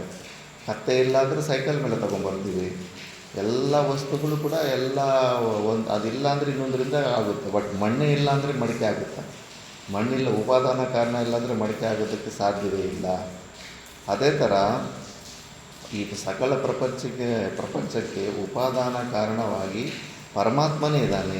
ಪರಮಾತ್ಮನಿಲ್ಲ ಅಂದರೆ ಇದು ಪ್ರಪಂಚ ಉತ್ಪನ್ನ ಆಗೋದಕ್ಕೆ ಸಾಧ್ಯವೇ ಇಲ್ಲ. ಮತ್ತು ನಿಮಿತ್ತ ಕಾರಣ ಬೇರೆ, ಇಲ್ಲಿ ಮಡಿಕೆ ಮಾಡೋನಿಗಿಂತ ಮಡಿಕೆಗಿಂತ ಮಡಿಕೆ ಮಾಡೋನು ಸಪ್ರೇಟಾಗಿರ್ತಾನಲ್ಲ, ಹಂಗಿರ್ತಾನೆ ಪರಮಾತ್ಮ ಪ್ರಪಂಚದಿಂದ ಸಪ್ರೇಟಾಗಿರ್ತಾನೆ? ಇಲ್ಲ. ನಿಮಿತ್ತ ಕಾರಣ ಕೂಡ ಪರಮಾತ್ಮನೇ. ಉಪಾದಾನ ಕಾರಣ, ನಿಮಿತ್ತ ಕಾರಣ ಎರಡೂ ತಾನೇ ಈ ಸೃಷ್ಟಿ ರೂಪದಲ್ಲಿ ಮಾಡಿಫಿಕೈ ಆಗಿಬಿಟ್ಟಿದ್ದಾನೆ ವಿವರ್ತ ಕಾರಣದಿಂದ. ಈಗ ನಮ್ಮ ಶರೀರನೂ ಒಂದು ಪ್ರಪಂಚನೇ. ನಮ್ಮ ಶರೀರದ ಒಳಗಡೆ ರಕ್ತದ ಕಣಗಳಿರ್ತಾವೆ, ಬ್ಲಡ್ ಸೆಲ್ಸ್ ಇರ್ತಾವೆ. ವಿಚಿತ್ರ ಅನಿಸ್ತು, ನಾನು ರಾಮಕೃಷ್ಣ ಮಿಷನ್ನಲ್ಲಿ ಹರಿದ್ವಾರದಲ್ಲಿದ್ದಾಗ ಸಣ್ಣ ಸಣ್ಣ ಮಕ್ಕಳಿಗೆಲ್ಲ 1 ವರ್ಷ 2 ವರ್ಷ 3 ವರ್ಷವರೆಗೆ ಶುಗರ್ ಬಂದುಬಿಟ್ಟಿದೆ. ಅಯ್ಯೋ, ಡಯಾಬಿಟೀಸು, ಶುಗರು ಸಣ್ಣ ಮಕ್ಕಳಿಗೆ ಹಿಂಗೆ ಅವ್ರಿಗೂ ಏನು ಕೆಟ್ಟ ಪದಾರ್ಥ ಏನು ತಿಂದೇ ಇಲ್ವಲ್ಲ, ಅಷ್ಟು ಸಣ್ಣ ವಯಸ್ಸಿಗೆ ಹೆಂಗೆ ಬರುತ್ತಂದರೆ, ಶರೀರದಲ್ಲಿ ಒಂದು WBC ಅಂತ ಒಂದು ರಕ್ತದ ಕಣ ಇರುತ್ತೆ. ಅವನು ಯೋಧ ಇದ್ದಂಗೆ, ಕ್ಷತ್ರಿಯ ಇದ್ದಂಗೆ. ಹೊರಗಡೆಯಿಂದ ನಾವು ಏನೇ ವಸ್ತು ಒಳಗಡೆ ಹೋದರೆ ಅವನು ಯುದ್ಧ ಮಾಡ್ತಾನೆ.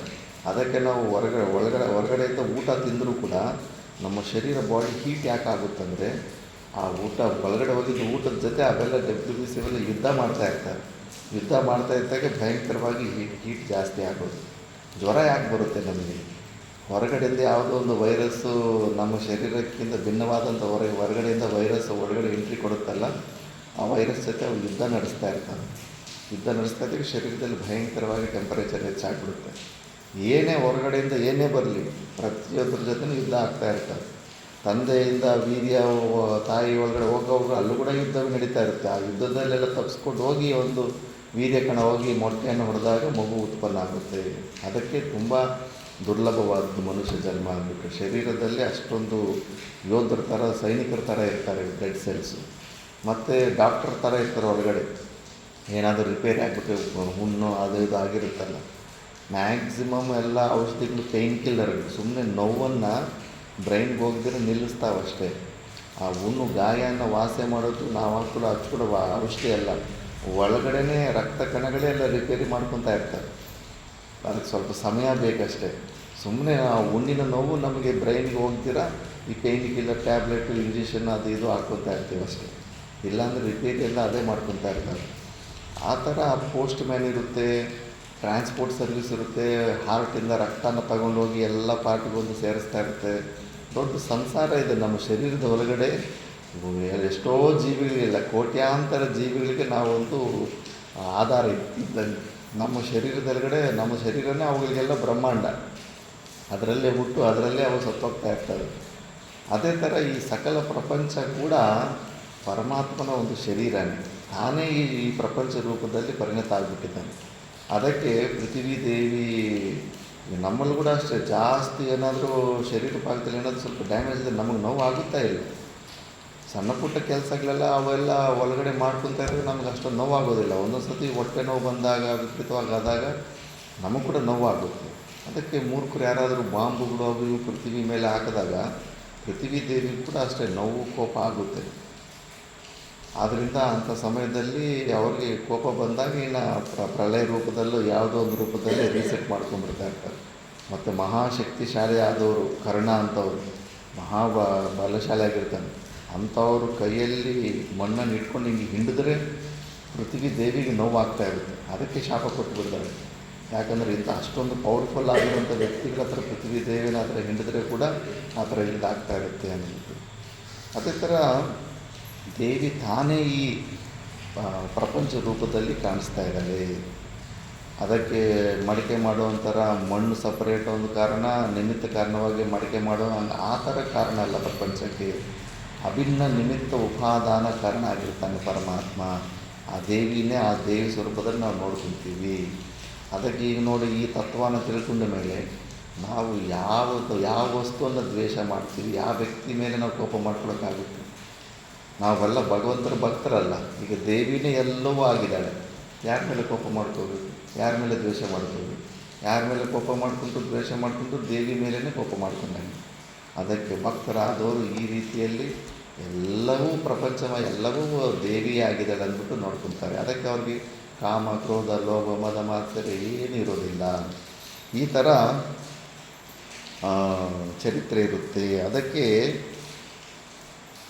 ಸ್ವಗತಾದಿ ಭೇದಗಳಿಲ್ಲದೆ ಒಂದೇ ಆದ ಶುದ್ಧ ಅರಿವು ಬ್ರಹ್ಮವೆನಿಸುವುದು.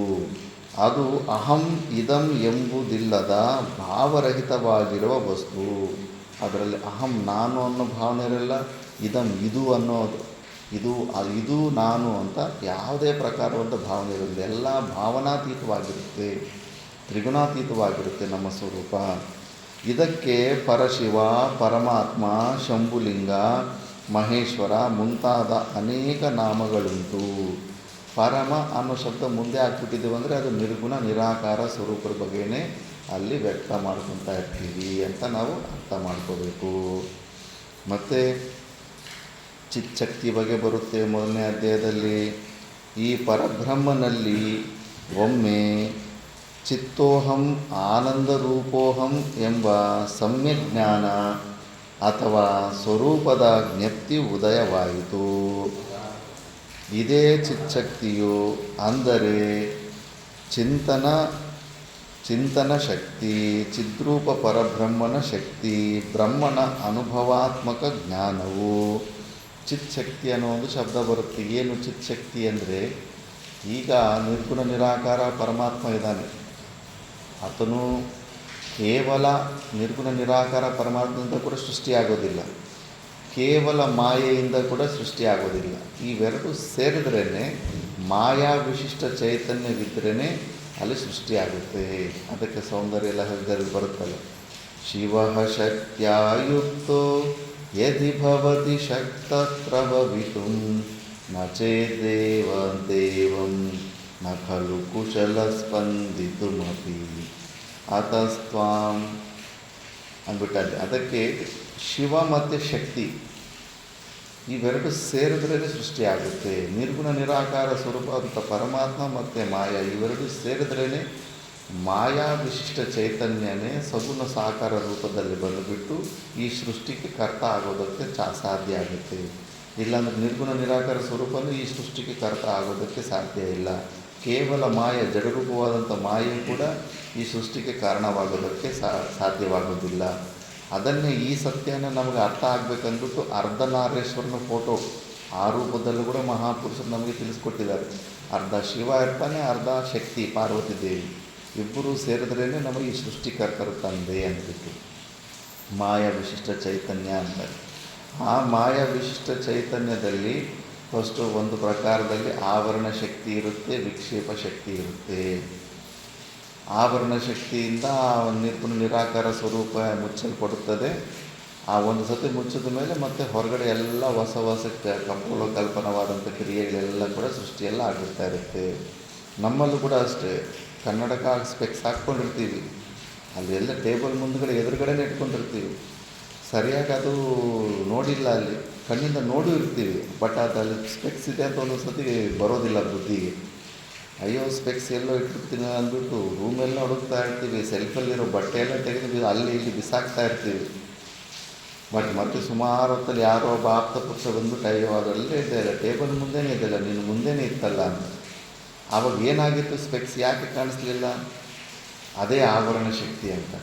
ನಾವು ಏನು ಯಥಾರ್ಥವಾಗಿ ವಸ್ತುವನ್ನು ಅಲರ್ಟಿಂದ ನೋಡೋದಿಲ್ವೋ ಆವಾಗ ಅದೊಂದು ಆವರಣ ಅಲ್ಲಿ ಅದು ಮುಚ್ಚೋದಂಗೆ ಅನಿಸ್ತಾ ಇರುತ್ತೆ. ಅದು ಮುಚ್ಚೋದ ಮೇಲೆ ವಿಕ್ಷೇಪ ಶಕ್ತಿ ಎಲ್ಲ ಪ್ರಕಾರದ ಕೆಲಸಗಳು ಮಾಡಿಸ್ಬಿಡ್ತಾ ಇರುತ್ತೆ. ಅದು ಸ್ಪೆಕ್ಸ್ ಇಲ್ಲ ಅಂದ್ಬಿಟ್ಟು ಅಲ್ಲಿ ಅದು ಅಲ್ಲೋದು ಇಲ್ಲೋದು ಅವ್ರ ಮೇಲೆ ಕೋಪ ಮಾಡೋದು, ನಾನು ಇಲ್ಲೇ ಇಟ್ಟಿದ್ದು ಸ್ಪೆಕ್ಸು ನೀನೇ ಎಲ್ಲೋ ಬೇರೆ ಕಡೆ ಇಟ್ಬಿಟ್ಟಿದೆ ಅಂತ ಹೆಂಡತಿ ಮೇಲೆ ಜಗಳ ಮಾಡು, ಮಕ್ಕಳ ಮೇಲೆ ಜಗಳ ಮಾಡು, ಇದೆಲ್ಲ ವಿಕ್ಷೇಪ ಸ್ಟಾರ್ಟ್ ಆಗಿಬಿಡುತ್ತೆ. ಅದೇ ಥರ ನಿರ್ಗುಣ ನಿರಾಕಾರ ಸ್ವರೂಪದಲ್ಲಿ ಆವರಣ ಶಕ್ತಿ, ಅದು ಆವರಣ ಆದಾಗ ನಮಗೆ ನಾವು ಯಾರನ್ನೋ ಸ್ವರೂಪವನ್ನು ಮರೆತಾಗ ಮತ್ತು ವಿಕ್ಷೇಪ ಶಕ್ತಿ ಎಲ್ಲ ಪ್ಲ್ಯಾಟ್ಫಾರ್ಮ್ ರೆಡಿ ಮಾಡಿಬಿಡುತ್ತೆ.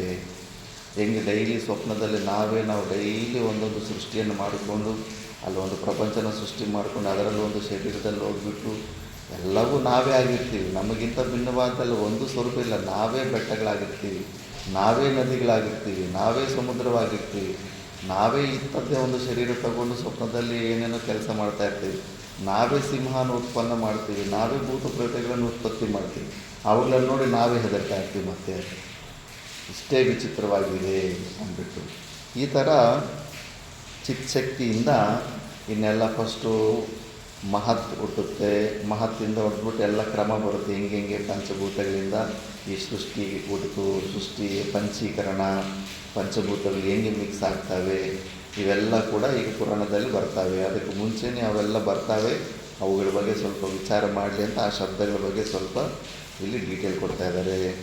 ಈ ಪರಬ್ರಹ್ಮನಲ್ಲಿ ಒಮ್ಮೆ ಚಿತ್ತೋಹಂ ಆನಂದ ರೂಪೋಹಂ ಎಂಬ ಸಮ್ಯಜ್ಞಾನ ಅಥವಾ ಸ್ವರೂಪದ ಜ್ಞಪ್ತಿ ಉದಯವಾಯಿತು.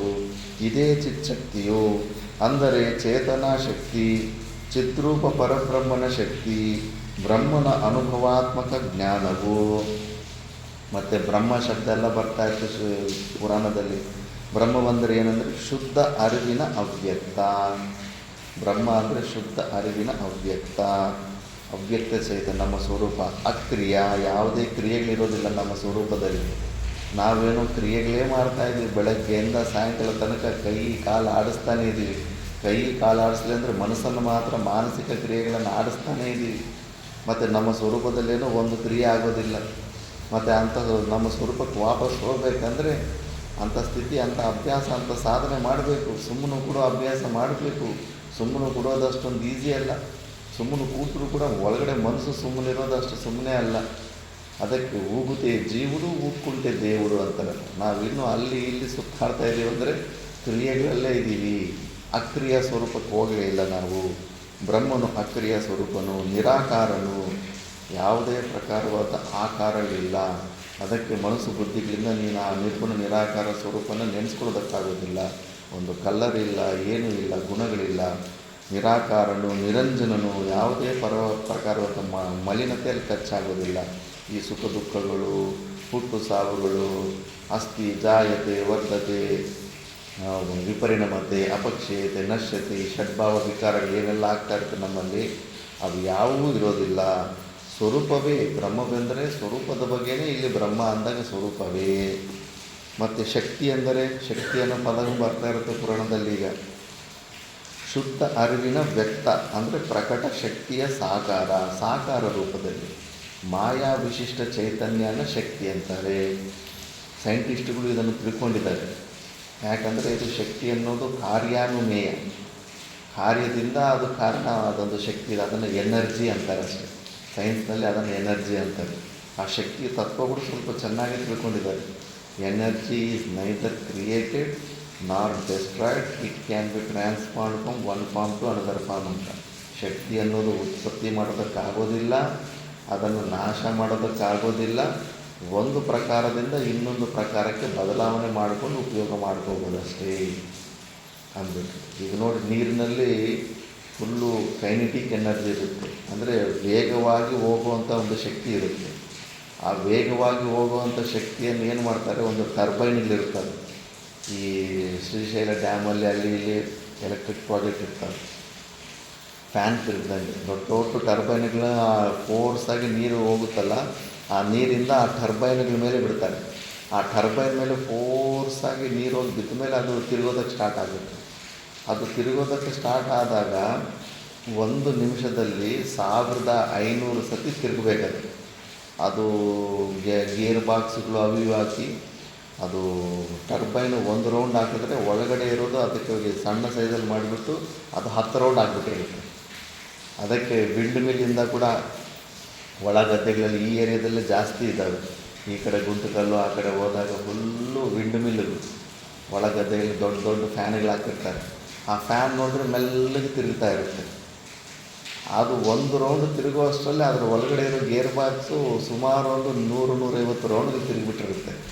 ಆ ಥರ ಸೆಟ್ ಮಾಡಿರ್ತಾರೆ ಗೇರ್ ಬಾಕ್ಸು. ಟೋಟಲ್ಲಾಗಿ 1500 ಸತಿ ಅದು ತಿರುಗಿಬಿಟ್ರೆ ಅದ್ರ ಮ್ಯಾಗ್ನೆಟ್ಗೆ ಇಟ್ಟಿರ್ತಾರೆ. ಮ್ಯಾಗ್ನೆಟನ್ನು ಅಯಸ್ಕಾಂತ ಅಂತಾರಲ್ಲ, ಮ್ಯಾಗ್ನೆಟಲ್ಲಿ 2 ಮೂಲಗಳಿರ್ತವೆ. ಒಂದು ಕಡೆ ಇಟ್ಟರೆ ಟಕ್ ಅಂತ ಅಟ್ಯಾಚ್ ಆಗಿಬಿಡ್ತವೆ. ಇನ್ನೊಂದು ಕಡೆ ಆಪೋಸಿಟ್ ಪೋಲ್ಸ್ ಇಟ್ಟಾಗ ಒಂದಕ್ಕೊಂದು ಮೆತ್ಕೊಡೋದಿಲ್ಲ, ದೂರ ಹೋಗ್ತಾ ಇರ್ತವೆ ಆಪೋಸಿಟ್ ಪೋಲ್ಸ್. ಅಂಥ ದೂರ ಹೋಗುವಂಥ ಪೊಸಿಷನ್ ಇರ್ತಾವಲ್ಲ, ಈ ಕಡೆ ಸೌತ್ ಪೋಲ್ ಈ ಕಡೆ ನಾರ್ತ್ ಪೋಲ್ ಸುತ್ತಲೂ ಮ್ಯಾಗ್ನೆಟಿಗೆ ಫಿಕ್ಸ್ ಮಾಡಿರ್ತಾರೆ. ಆ ಮ್ಯಾಗ್ನೆಟ್ಗಳ ಮಧ್ಯದಲ್ಲಿ ಒಂದು ಉದ್ದದೊಂದು ರಾಡ್ ಹಾಕ್ಬಿಟ್ಟಿರ್ತಾರೆ. ಆ ರಾಡು ಆ ಮ್ಯಾಗ್ನೆಟ್ ಮಧ್ಯದಲ್ಲಿ 1500 ಸತಿ ತಿರುಗಿದ್ರೆ ಆ ರಾಡಲ್ಲಿ ಕರೆಂಟ್ ಉತ್ಪತ್ತಿ ಆಗುತ್ತೆ. ಅದ್ಭುತವಾದಂಥ ಇದು ಶಕ್ತಿ, ಇದು ಕರೆಂಟ್ ಉತ್ಪತ್ತಿ ಆಗುತ್ತೆ. ಅದಕ್ಕೆ ಗಾಳಿಯಿಂದ ಆದರೂ ತಿರುಗಿಸು ನೀನು ಫ್ಯಾನನ್ನು, ಟರ್ಬೈನನ್ನು, ಇಲ್ಲ ನೀರಿನ ಫೋರ್ಸಿಂದ ಆದರೂ ತಿರುಗಿಸು, ಇಲ್ಲ ಸ್ಟೀಮ್ ಪ್ರೆಷರ್ ಕುಕ್ಕರ್ ಬರುತ್ತಲ್ಲ, ಚೆನ್ನಾಗಿ ನಾವು ನೀರು ಇಟ್ಬಿಟ್ಟು ಫುಲ್ಲು ಹೀಟ್ ಮಾಡಿದಾಗ ಮೇಲ್ಗಡೆ ಇಷ್ಟು ದಪ್ಪ ವಿಸಿಲನ್ನು ಅಂತ ಎದ್ಬಿಡುತ್ತೆ. ಆ ಸ್ಟೀಮ್ ಕೂಡ ಟರ್ಬೈನನ್ನು ತಿರುಗಿಸೋದಕ್ಕೆ ಶಕ್ತಿ ಇರುತ್ತೆ. ಮುಂಚೆ ಎಲ್ಲ ಬೊಗ್ಗು ರೈಲ್ ಅಂತಾರಲ್ಲ, ಅದೆಲ್ಲ ಹಿಂಗೆ ಸ್ಟೀಮಿಂದನೇ ನಡೀತಾ ಇತ್ತು. ಆ ಸ್ಟೀಮಿಂದನೇ ಚೆನ್ನಾಗಿ ನೀರು ಕುದಿಸ್ತಾಯಿದ್ರು. ಕುದಿಸಿದ್ದು ಹೊರಗಡೆ ಬರೋ ಪ್ರೆಷರು ಅದು ಟರ್ಬೈನನ್ನು ತಿರುಗಿಸ್ತಾ ಇತ್ತು. ಟರ್ಬೈನನ್ನು ತಿರುಗಿಸ್ತಾ ಇರ್ತಾನೆ ಮೋಟ್ರ್ ನಡೀತಾ ಇತ್ತು, ಟ್ರೈನ್ ಹಂಗೆ ಮುಂದೆ ಹೋಗ್ತಾ ಇತ್ತು. ನೋಡಿ, ಇದೆಲ್ಲ ಎಷ್ಟು ಪ್ರಕಾರದ ಶಕ್ತಿಗಳನ್ನೆಲ್ಲ ನಾವು ವಿದ್ಯುತ್ ಶಕ್ತಿಯಿಂದ ಕನ್ವರ್ಟ್ ಮಾಡ್ಕೋಬೋದು. ಶಕ್ತಿ ಅನ್ನೋದಕ್ಕೆ ಅದು ವೇಗವಾಗಿ ಹೋಗುವಂಥ ಶಕ್ತಿಯನ್ನು ವಿದ್ಯುತ್ ಶಕ್ತಿಯಿಂದ ನಾವು ಬಳಸ್ಕೊತಾ ಇದ್ದೀವಿ. ಆ ವಿದ್ಯುತ್ ಶಕ್ತಿಯಿಂದ ಮೋಟ್ರುಗಳು ಅವು ಇವು ಹಾಕ್ಕೊಂಡು ನೀರು ಬಾವಿಯಿಂದ ಕೆಳಗಡೆಯಿಂದ ಮತ್ತೆ ಒಳಗಡೆಯಲ್ಲಿ ಹಾಕ್ಕೊಂಡು ಮತ್ತೆ ಎಷ್ಟು ಪ್ರಕಾರದಲ್ಲಿ ಬೇಕಾದರೂ ನಾವು ಬಳಸ್ಕೋಬೋದು. ವಿಜ್ಞಾನಿಗಳು ಕೂಡ ಸ್ವಲ್ಪ ಎಲ್ಲರಿಗೂ ಅದು ಗೊತ್ತಾಗ್ತದೆ. ಅನುಮಾನದಿಂದ ಒಂದು ಪ್ರಕಾರದ ಶಕ್ತಿ ಇದೆ, ಎನರ್ಜಿ ಅಂತಾರೆ ಅಷ್ಟೇ, ಅದು ಎಲ್ಲರಿಗೂ ಗೊತ್ತು. ಬಟ್ ಅವ್ರ ಎನರ್ಜಿಯನ್ನು ತುಂಬ ಸ್ಥೂಲ ರೂಪದಿಂದ ಉಪಯೋಗ ಮಾಡ್ಕೋಬೇಕಂತಾರೆ. ನಮ್ಮ ಋಷಿಗಳು ಕೇವಲ ಮಂತ್ರ ಜಪದಿಂದ, ತಪಶ್ಚರ್ಯದಿಂದ, ಸಂಕಲ್ಪ ಮಾತ್ರದಿಂದಲೇ ಮಳೆ ತರಿಸ್ಬಿಡ್ತಾಯಿದ್ರು. ವಿಜ್ಞಾನದಲ್ಲಿ ಇಲ್ಲ ಮೇಘಗಳ ಮೇಲೆ ಕೆಮಿಕಲ್ ಹಾಕಿ ಬಿಸಿ ಮಾಡಿ ಮಳೆ ತರಿಸೋದು, ಹಿಂಗೆಲ್ಲ ಸುಮಾರು ಸಾವಿರಾರು ಕೋಟಿ ಖರ್ಚು ಮಾಡ್ತಿರ್ತಾರೆ. ಆದರೆ ಯೋಗಿಗಳು ಕೇವಲ ತಪಶ್ಚರ್ಯದಿಂದ, ಒಂದು ಸಂಕಲ್ಪ ಮಾತ್ರದಿಂದ ಮಳೆ ಬರಬೇಕಂದ್ರೆ ಬಂದುಬಿಡ್ತಾಯಿತ್ತು. ಆ ಶಕ್ತಿಯನ್ನು ಡೈರೆಕ್ಟಾಗಿ ಬಳಸ್ಕೊಳ್ಳುವಂಥ ಸಾಮರ್ಥ್ಯ ಇತ್ತು. ಹೀಗೆ ಉಪಾಸನೆ ಎಲ್ಲ ಮಾಡಿಕೊಂಡು ಸಿದ್ಧಿ ಮಾಡ್ಕೊಂಡಿರ್ತಾರೆ. ಈ ಥರ ಶಕ್ತಿ ಬಗ್ಗೆ ಎಲ್ಲರಿಗೂ ಇದೆ. ಭಾವಸಹಿತ ಸ್ವರೂಪವು ಪರಬ್ರಹ್ಮನು ಕ್ರಿಯಾರಹಿತನು. ಅವನಿಗೆ ಸೃಷ್ಟಿಯನ್ನು ರಚಿಸುವ ಇಚ್ಛೆಯಾಗಲು ಕ್ರಿಯಾಶೀಲನಾಗುವನು. ಹಾಗೆ ಅವನ ಶಕ್ತಿಯು ಸ್ತ್ರೀ ಆಕಾರದಿಂದಲೇ ವ್ಯಕ್ತಲಾಗುವಳು. ದೇವಿ ಅವಳೇ ಚಿಚ್ಚಕ್ತಿಯು. ಬ್ರಹ್ಮನು ಈ ಶಕ್ತಿಯಿಂದ ನಿತ್ಯಾನಂದವನ್ನು ಭೋಗಿಸುವನಾದ್ದರಿಂದ ಶಕ್ತಿಯು ಶಿವನಿಗೆ ಅರ್ಧಾಂಗಿನಿ ಎನಿಸುವಳು. ಅದಕ್ಕೆ ಶಿವನಿಗೆ ಅರ್ಧಾಂಗಿನಿ ಅಂತ ಯಾಕಂದರೆ ಶಕ್ತಿ ಇಲ್ಲ ಅಂದರೆ ಆ ಸೃಷ್ಟಿಕರ್ತೃತ್ವ ಅನ್ನೋ ಧರ್ಮವೂ ಬರೋದಿಲ್ಲ. ಕೇವಲ ನಿರಾಕಾರದಲ್ಲಿ ನರನಾರಿಯರ ಭೇದ ವ್ಯಕ್ತ ಸೃಷ್ಟಿಯಲ್ಲಿದೆ, ಅವ್ಯಕ್ತ ಸೃಷ್ಟಿಯಲ್ಲಿಲ್ಲ. ಇಲ್ಲೇ ನಾನು ಪುರುಷ, ನಾನು ಗಂಡಸು, ನೀವು ಹೆಂಗಸು ಅನ್ನೋ ಭೇದ ಬುದ್ಧಿಗಳು ನಮಗೆ ಇರುತ್ತಷ್ಟೇ. ಆ ತತ್ವದಲ್ಲಿ ಎದ್ದ ಮೇಲೆ ಅವ್ರಿಗೆ ಆ ಭೇದ ಭಾವ ಕೂಡ ಇರೋದಿಲ್ಲ. ಅವ್ರ ವ್ಯವಹಾರದಲ್ಲಿ ಕೂಡ ಅಷ್ಟೇ, ನಾನು ಪುರುಷ ನೀನು ಸ್ತ್ರೀ ಅನ್ನೋ ಭೇದ ಬುದ್ಧಿನೇ ಇರೋದಿಲ್ಲ ಅವರಿಗೆ. ಅದಕ್ಕೆ ಈ ತ್ರಿಮೂರ್ತಿಗಳು ಕೂಡ ಈಗೆಲ್ಲ ದೇವಿ ಪುರಾಣದಲ್ಲಿ ಬರುತ್ತೆ. ನೋಡಬೇಕು ಮೇಲ್ಗಡೆ ಏನಿದೆ, ನಮ್ಮನ್ನು ಮುಚ್ಚಿದವರು ಯಾರು ಅಂತೆಲ್ಲ 3 ಜನ ಹೋಗ್ತಾ ಇದ್ದರೆ, ದೇವಿ ಇರುವಂಥ ಮನೆ ದ್ವೀಪಕ್ಕೆ ಹೋಗ್ಬಿಟ್ರೆ ಈ 3 ಜನ ಕೂಡ ಇವರು ಕೂಡ ಹೆಂಗಸರ ಥರ ಆಗಿಬಿಟ್ಟಿರ್ತಾರೆ. ತ್ರಿಮೂರ್ತಿಗಳು ಕೂಡ ಆ ಲೋಕನೇ ಹಂಗಿರುತ್ತೆ. ಅಲ್ಲೆಲ್ಲ ಒಂದೇ ತತ್ವ ಇರುತ್ತೆ, ಭೇದ ಬುದ್ಧಿಗಳು ಬರೋದೇ ಇಲ್ಲ ಅಲ್ಲಿ. ಆದರೆ ಅದನ್ನೇ ವ್ಯಕ್ತಪಡಿಸ್ತಾ ಇದ್ದಾರೆ. ಮತ್ತು ಶಿವಶಕ್ತಿಯಲ್ಲಿರುವಂಥ ಭೇದ ವಾಸ್ತವಿಕ ಭೇದವಾಗಲ್ಲ. ಎಂಥ ಭೇದ ಅನ್ನೋದು ಈಗ ತಿಳಿಸ್ಕೊಡ್ತಾರೆ. ಸಕ್ಕರೆ ಸಿಹಿ, ಸಕ್ಕರೆಗೂ ಸಿಹಿಗೆ ಏನು ಭೇದ ಇರುತ್ತೆ? ಏನೂ ಭೇದ ಇಲ್ಲ, ಎರಡೂ ಒಂದೇ ಆಗಿದೆ. ಸಕ್ಕರೆನೇ ಸಿಹಿ ಆಗಿರುತ್ತೆ, ಸಕ್ಕರೆಯಲ್ಲಿರುವಂಥ ತತ್ವನೇ ಸಿಹಿ ತತ್ವ. ಮತ್ತು ಪುಷ್ಪ ಸುವಾಸನೆ, ಪುಷ್ಪ ಮತ್ತು ಅದರಲ್ಲಿರೋ ಸುವಾಸನೆ. ಮತ್ತು ಹವೆ ಗಾಳಿ, ನೀರು ತೆರೆ, ಬಂಗಾರ ದಾಗೀನುಗಳಂತೆ ಶಿವಶಕ್ತಿಯರಲ್ಲಿ ನಾಮ ಮಾತ್ರದಿಂದ ಭೇದ ಅಷ್ಟೇ. ಮುಖ್ಯವಾಗಿ ಅಷ್ಟು ಭೇದ ಇಲ್ಲ. ಸಾಮಾನ್ಯ ವಿಶೇಷ, ಅವ್ಯಕ್ತ ವ್ಯಕ್ತ, ನಿರ್ಗುಣ ನಿರಾಕಾರ ಅವ್ಯಕ್ತ ಸ್ವರೂಪನಾಗಿರ್ತಾನೆ. ಮಾಯಾ ವಿಶಿಷ್ಟಚೇತನ ವ್ಯಕ್ತವಾಗುತ್ತೆ. ವ್ಯಕ್ತ ಅಂದರೆ ಏನು ಅಂದರೆ ಮ್ಯಾನಿಫೆಸ್ಟ್ ಆಗುತ್ತೆ, ಅದರ ಜ್ಞಾನ ನಮಗೆ ಆಗಿಬಿಡುತ್ತೆ. ಈಗ ಸೃಷ್ಟಿಕರ್ತೃತ್ವ ರೂಪದಲ್ಲಿ ನಮಗೆ ಸೃಷ್ಟಿ ಇದೆ ಅಂದರೆ ಯಾರೋ ಒಬ್ಬ ಸೃಷ್ಟಿಕರ್ತ ಇದ್ದಾನೆ ಅಂತ ಅವನ ಜ್ಞಾನ ಆಗಿಬಿಡುತ್ತೆ. ಮಡಿಕೆ ಇದೆ ಅಂದರೆ ಈ ಮಡಿಕೆ ಮಾಡಿರೋನು ಯಾರೋ ಒಬ್ಬ ಇರಲೇಬೇಕು ಅಂತ ಅದು ಅವನ ಜ್ಞಾನ ಆಗುತ್ತೆ, ಮಡಿಕೆ ಮಾಡಿರೋ ಜ್ಞಾನ ಆಗುತ್ತೆ. ಅದೇ ಥರ ಈ ಸೃಷ್ಟಿ ಇದೆ ಅಂದರೆ ಸೃಷ್ಟಿ ಮಾಡಿರೋರು ಯಾರೊಬ್ಬರು ಇರಲೇಬೇಕು ಅಂತ ಆ ಜ್ಞಾನ ಆಗೋಯಿತು ಅಂದರೆ ಅದು ವ್ಯಕ್ತವಾಗೋಯಿತು ಅಂದ್ಬಿಟ್ಟು. ನಿರ್ಗುಣ ನಿರಾಕಾರ ಸ್ವರೂಪಂದು ಆ ಥರ ಜ್ಞಾನ ಆಗೋದಿಲ್ಲ ಮನಸ್ಸು ಬುದ್ಧಿ ಇಂದ್ರಿಯಗಳಿಗೆ. ಯಾಕಂದರೆ ಅವನು ಯಾವುದೇ ರೂಪ ಇಲ್ಲ, ಅನುಮಾನದಿಂದ ಕೂಡ ಏನು ಅದರಲ್ಲಿ ಕರ್ತೃತ್ವ ಭೋಕ್ತೃತ್ವ ಇರೋದಿಲ್ಲ. ಆದ್ದರಿಂದ ಅವನ ಜ್ಞಾನ ಈ ಥರ ಆಗೋದಿಲ್ಲ. ಅದಕ್ಕೆ ಅವನು ಅವ್ಯಕ್ತ ಸ್ವರೂಪ, ಅದೃಶ್ಯ ಅಂತಾನೆ. ದೃಶ್ಯ ವಸ್ತು ಅಲ್ಲ, ದೃಶ್ಯ ಕೋಟಿಗೆ ಬರೋದಿಲ್ಲ. ಇವೆಲ್ಲವೂ ಕೂಡ ಯಾವುದು ದೃಶ್ಯ ಅಂದರೆ ಯಾವುದರ ಜ್ಞಾನ ನಮಗಾಗೋಗುತ್ತೋ ಅದೆಲ್ಲ ಕೂಡ ದೃಶ್ಯ ಕೋಟಿಯಲ್ಲಿ.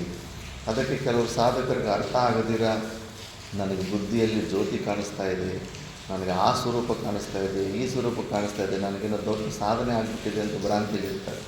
ನಿನಗೆ ಕಾಣಿಸ್ತಾ ಇದೆ, ನಿನಗೆ ಅದರ ಬಗ್ಗೆ ಜ್ಞಾನ ಆಗುತ್ತಿದೆ ಅಂದರೆ ಅದು ದೃಶ್ಯ ಕೋಟಿಗೆ ಬಂದುಬಿಟ್ಟಿದೆ. ಅದು ನಿಜವಾದ ನಿರ್ಗುಣ ನಿರಾಕಾರವಂತ ಪರಮಾತ್ಮ ಸ್ವರೂಪ ಅಲ್ಲ. ನಿನಗೆ ಕಾಣಿಸ್ತಾ ಇದ್ದರೆ ನೀನು ನೋಡಿರೋನು, ನೀನಿನ್ನು ಅಲ್ಲೇ ನೋಡ್ತಾ ಇರೋನು ನೀನು. ಆ ದೃಶ್ಯ ವಸ್ತು ಜ್ಯೋತಿ ಸ್ವರೂಪ ಕಾಣಿಸ್ತಾ ಇದೆ ನನಗೆ ಭೂಮಧ್ಯೆ ಅಂದರೆ ಅದು ಅಲ್ಲ, ನಿನಗಿಂತ ಭಿನ್ನವಾಗಿ ಕಾಣಿಸ್ತಾ ಇದೆ ಅಲ್ಲ, ಅದೆಲ್ಲ ದೃಶ್ಯ ಕೋಟಿಗೆ ಬಂದ್ಬಿಡುತ್ತೆ. ಎಂಥದೇ ಅನುಭೂತಿ ಆಗಲಿ ಮನಸ್ಸು ಬುದ್ಧಿಗಳಲ್ಲಿ ನಿನಗಾಗಿದೆ ಅಂದರೆ ಅದು ಮಿಥ್ಯಾನೇ. ದೃಶ್ಯತ್ವಾತ್ ಮಿಥ್ಯ. ನೀನು ದೃಕ್ ಸ್ವರೂಪ ಆಗಿದೆಯಾ, ನೀನು ದೃಶ್ಯ ಅಲ್ಲ, ನೀನು ಮೇನ್ ವಸ್ತು ಆಗಿದೆ, ಅದನ್ನು ನೋಡಿರೋಂಥ ವ್ಯಕ್ತಿ ನೀನಾಗಿದೆಯಾ ಅಂತಿತ್ತು. ಅದೇ ಥರ ಇಲ್ಲಿ ಸಾಮಾನ್ಯ ವಿಶೇಷ, ಅವ್ಯಕ್ತ ವ್ಯಕ್ತ, ಅಕ್ರಿಯ ಸಕ್ರಿಯ, ನಿರಾಕಾರ ಸಾಕಾರ ಇವುಗಳಿಂದ ಭೇದವಲ್ಲದೆ ವಾಸ್ತವಿಕ ಭೇದವಿಲ್ಲ, ನಿಜವಾದ ಭೇದ ಇರೋದಿಲ್ಲ. ದೇವಾತ್ಮ ಶಕ್ತಿಂ ಪರಾಶಕ್ತಿ ಮಾಯಿನಂತೂ ಮಹೇಶ್ವರಂ, ಮಾಯಾಂತು ಮಹೇಶ್ವರ ಮತ್ತು ಇತ್ಯಾದಿ ಶ್ರುತಿಗಳಿಂದಲೂ ಅರ್ಧನಾರೀಶ್ವರ ಲೀಲೆಯಿಂದಲೂ ಶಿವನ ಅರ್ಧ ಶರೀರಿ ಅಥವಾ ಅಭಿನ್ನಲೆನಿಸುವಳು. ಶಿವನಂ ಬಿಟ್ಟು ಶಕ್ತಿ ಇಲ್ಲ, ಶಿವನ ಬಿಟ್ಟು ಶಕ್ತಿ ಇರೋದಿಲ್ಲ, ಶಕ್ತಿಯಂ ಬಿಟ್ಟು ಶಿವನಿಲ್ಲ.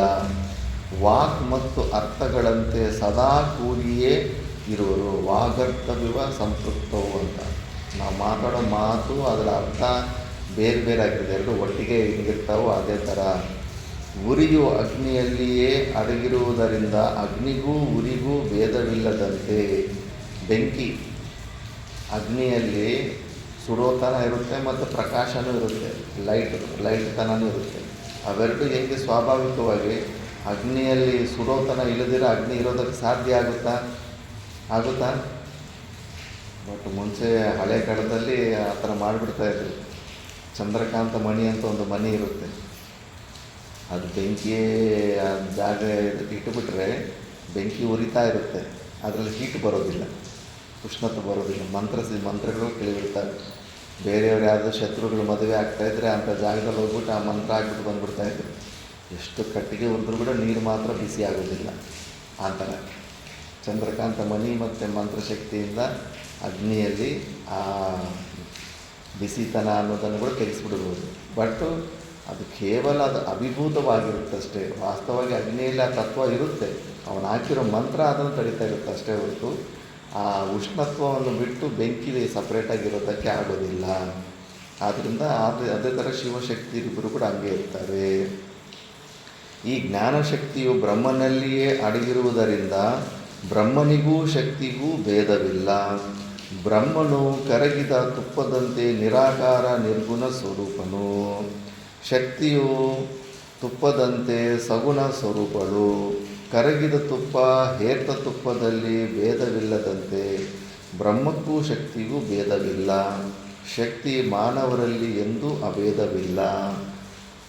ಈ ಚಿಚ್ಚಕ್ತಿಗೆ ತುರಿಯ ಶಕ್ತಿ, ಸಚ್ಚಿದಾನಂದ ರೂಪ ಶಕ್ತಿ, ವಿಮರ್ಶ ಶಕ್ತಿ, ಪರಾಶಕ್ತಿ, ಶುದ್ಧ ಬುದ್ಧಿ, ಶುದ್ಧ ವಿದ್ಯಾ, ಆತ್ಮಮಾಯ, ಊರ್ಧ್ವಮಾಯ, ಅಂಬ, ಅಂಬಿಕಾ, ಉಮಾ, ಚೈತನ್ಯ, ವಿಶುದ್ಧ, ಸತ್ವ, ಸುಗುಣ, ಬ್ರಹ್ಮವೆಂಬ ಪರ್ಯಾಯ ನಾಮಗಳುಂಟು. ಇಷ್ಟೊಂದು ಹೆಸರಿಂದ ಅದನ್ನು ಕರಿತಾ ಇರ್ತಾರೆ.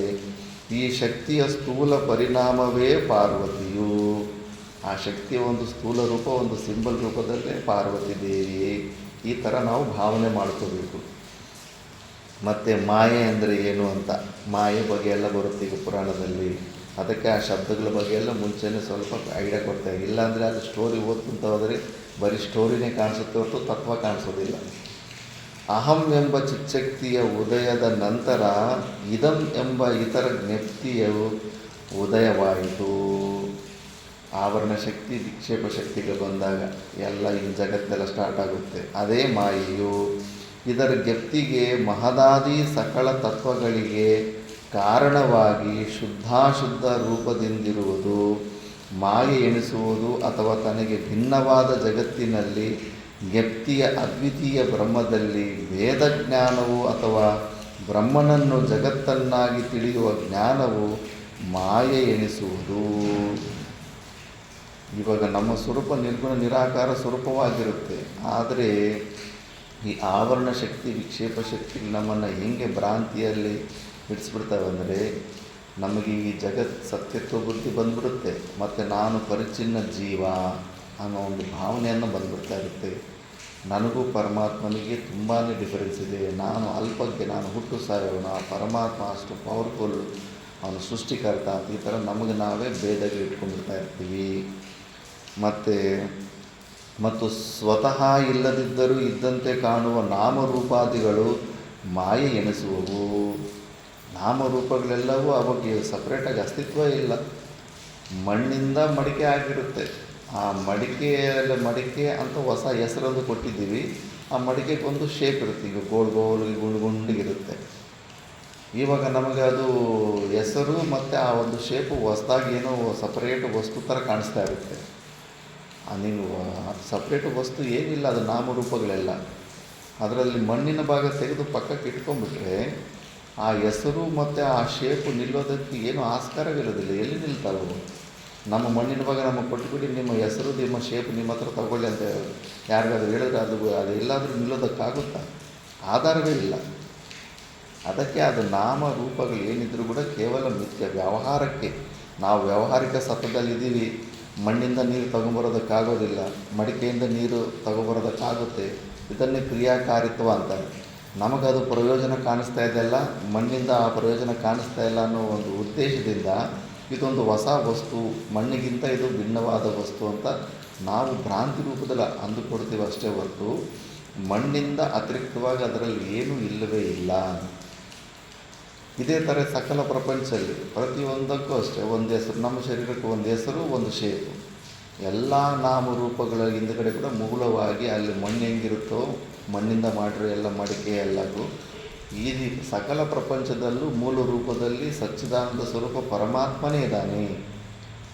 ಅಭಿನ್ನ ನಿಮಿತ್ತ ಉಪಾದಾನ ಕಾರಣವಾಗಿ ಪರಮಾತ್ಮನೇ ಇದ್ದಾನೆ. ನಮ್ಮಲ್ಲೂ ಕೂಡ ಈ ಶರೀರಗಳಲ್ಲಿ ಕಾಣಿಸ್ತಿರೋ ಪ್ರಪಂಚದಲ್ಲಿ ಆ ಪರಮಾತ್ಮನ ಅಂಶನ ತೆಗೆದುಬಿಟ್ರೆ ಈ ನಾಮರೂಪಗಳು, ಈ ಶೇಪುಗಳು ಎಲ್ಲೂ ನಿಲ್ಲೋದಕ್ಕೆ ಆಸ್ಕಾರನೇ ಇರೋದಿಲ್ಲ. ಅದಕ್ಕೆ ಈ ನಾಮರೂಪಗಳೆಲ್ಲವೂ ಕೂಡ ಮಿಥ್ಯ, ಇವು ವಾಸ್ತವಿಕವಾಗಿಲ್ಲ ಅಂತ ಈ ಥರ ನಾವು ಜ್ಞಾನನ ಪಡ್ಕೋಬೇಕು. ಅದಕ್ಕೆ ಆ ಎಲ್ಲ ನಾಮರೂಪಗಳು ಏನಿರ್ತಾವೋ ಎಲ್ಲವೂ ಅಕ್ಷರದಲ್ಲಿ ವರ್ಣನೆ ಮಾಡಿಬಿಡ್ಬೋದು. ಏನೇ ಎಲ್ಲ ನಮಗೊಂದು ಹೆಸರಿತ್ತನ್ಕೋ, ಒಂದು ಶೇಪ್ ಇತ್ತನ್ಕೋ, ಅದನ್ನು ನಾವು ಶಬ್ದಗಳಿಂದ ನಾವು ಅದನ್ನು ಆಬ್ಜೆಕ್ಟಿಫೈ ಮಾಡ್ಬೋದು, ವಿಷಯೀಕರಣ ಮಾಡಿಬಿಡ್ಬೋದು. ಆದ್ದರಿಂದ ನಾವು ಏನೆಲ್ಲ ಈಗ ಶಬ್ದಗಳಿಂದ ನಾವು ಎಲ್ಲ ನಾಮರೂಪಗಳನ್ನೆಲ್ಲ ನಾವು ಆಬ್ಜೆಕ್ಟಿಫೈ ಮಾಡ್ತಿದ್ದೀವೋ ಆ ಶಬ್ದಗಳಿಂದ ಹೊರಗಡೆ ಇರೋ ಅರ್ಥ ಏನು ಸಪ್ರೇಟ್ ಇಲ್ಲ. ಮೈಕ್ ಅನ್ನೋ ಶಬ್ದನ ಉಚ್ಚಾರಣೆ ಮಾಡಿದ್ದೀನಿ. ಮೈಕ್ ಅಂದ ತಕ್ಷಣ ನಿಮಗೆ ಮೈಕಿನ ಜ್ಞಾನ ಪೂರ್ತಿ ಆಗಿಬಿಡುತ್ತೆ. ಆದ್ದರಿಂದ ಈ ಶಬ್ದಕ್ಕೂ ಇದರ ಅರ್ಥವಾದ ಮೈಕ್ಗೂ ಏನೂ ವ್ಯತ್ಯಾಸವಿಲ್ಲ ಅಂದ್ಬಿಟ್ಟು ಹೊರಗಡೆ ಇರೋ ಈ ನಾಮರೂಪಗಳನ್ನೆಲ್ಲ ಶಬ್ದದಲ್ಲಿ ಲಯ ಮಾಡ್ಕೊಂಡ್ಬಿಡ್ತೀವಿ. ಎಲ್ಲ ಶಬ್ದಗಳಿಗೂ ಮೂಲವಾದ ಶಬ್ದ ಓಂಕಾರ. ಬಾಯನ್ನು ಪೂರ್ತಿ ಓಪನ್ ಮಾಡಿಕೊಂಡು ಸೌಂಡ್ ತೆಗೆದರೆ ಆ ಅಂತ ಬರುತ್ತೆ. ಪೂರ್ತಿ ಮುಚ್ಕೊಂಡು ಒಳಗಡೆಯಿಂದ ಪ್ರಾಣವಾಯುನ ಹೊರಗಡೆ ತೆಗೆದರೆ ಅಂತ ಬರುತ್ತೆ. ಅರ್ಧ ಓಪನ್ ಮಾಡಿದ್ರೆ ಹೂ ಅಂತ ಬರುತ್ತೆ. ಅದನ್ನೇ ಆ ಹೂ ಮಾ ಅಂತ ಓಂಕಾರ. ಈ ಮೂರು ಎಲ್ಲ ಸೌಂಡಿನ ಅಗ್ರಿಗೇಟ್ ಅಂತಾರೆ.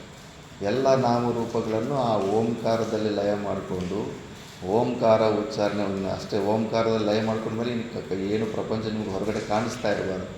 ಆ ಓಂಕಾರನ ಫಸ್ಟು ಒಂದು ಉಚ್ಚಾರಣೆ ಮಾಡಿಕೊಂಡು ದೀರ್ಘೋಚ್ಚಾರಣ ಓಂಕಾರ ಅಂದ್ಬಿಟ್ಟು ಎಲ್ಲ ಸಕಲ ಪ್ರಪಂಚ ಎಲ್ಲ ಈಗ ಓಂಕಾರದಲ್ಲಿ ಲಯ ಆಗಿಬಿಟ್ಟಿದೆ. ಒಂದು ಓಂಕಾರ ಉಚ್ಚಾರಣೆಗೂ ಇನ್ನೊಂದು ಓಂಕಾರ ಉಚ್ಚಾರಣೆಗೂ ಮಧ್ಯದಲ್ಲಿ ಗ್ಯಾಪ್ ಬರ್ತಾ ಇರುತ್ತೆ. ಆ ಗ್ಯಾಪಲ್ಲೇ ತುರಿಯಾವಸ್ಥೆ. ಓಂ ಅಂತ ಉಚ್ಚಾರಣೆ ಮಾಡಿದ ಮೇಲೆ ಮೆಲ್ಲಗೆ ಮತ್ತೆ ಗ್ಯಾಪು. ಆ ಗ್ಯಾಪಲ್ಲಿದ್ದಾಗ ರೇಚಕದಲ್ಲಿರಬೇಕೆಲ್ಲ ಕುಂಭಕದ ಸ್ಥಿತಿಯಲ್ಲಿರಬೇಕು, ಉಸಿರಾಡಬಾರ್ದು. ಪ್ರಾಣಾಯಾಮ ಮಾಡ್ಕೊತ ಅನುಲೋಮ ಪ್ರಾಣಾಯಾಮ ಮಾಡ್ಕೊತ ಉಸಿರು ತೆಕ್ಕೊಂತ ಓಂ ಅಂತ ಉಚ್ಚಾರಣೆ ಮಾಡ್ತಾ ಇರಬೇಕು. ಮತ್ತು ಆ ಒಂದು ಓಂಕಾರ ಮತ್ತು ಇನ್ನು ಪೂರ್ತಿ ಆದಮೇಲೆ ಮತ್ತೆ ಸ್ವಲ್ಪ ಗ್ಯಾಪ್ ಇಡಬೇಕು.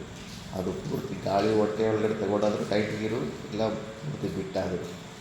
ಆ ಗ್ಯಾಪ್ಗಳನ್ನು ಹೆಚ್ಚು ಸಂಖ್ಯೆ ಮಾಡ್ಕೊತ ಹೋಗ್ತಾ ಇದ್ದರೆ ಹಂಗೆ ಸಂಪೂರ್ಣ ಲಯ ಆಗಿಬಿಟ್ಟು ನಮ್ಮ ಮನಸ್ಸು ನಮ್ಮ ಸ್ವರೂಪದಲ್ಲಿ ನಿಲ್ಲುತ್ತೆ.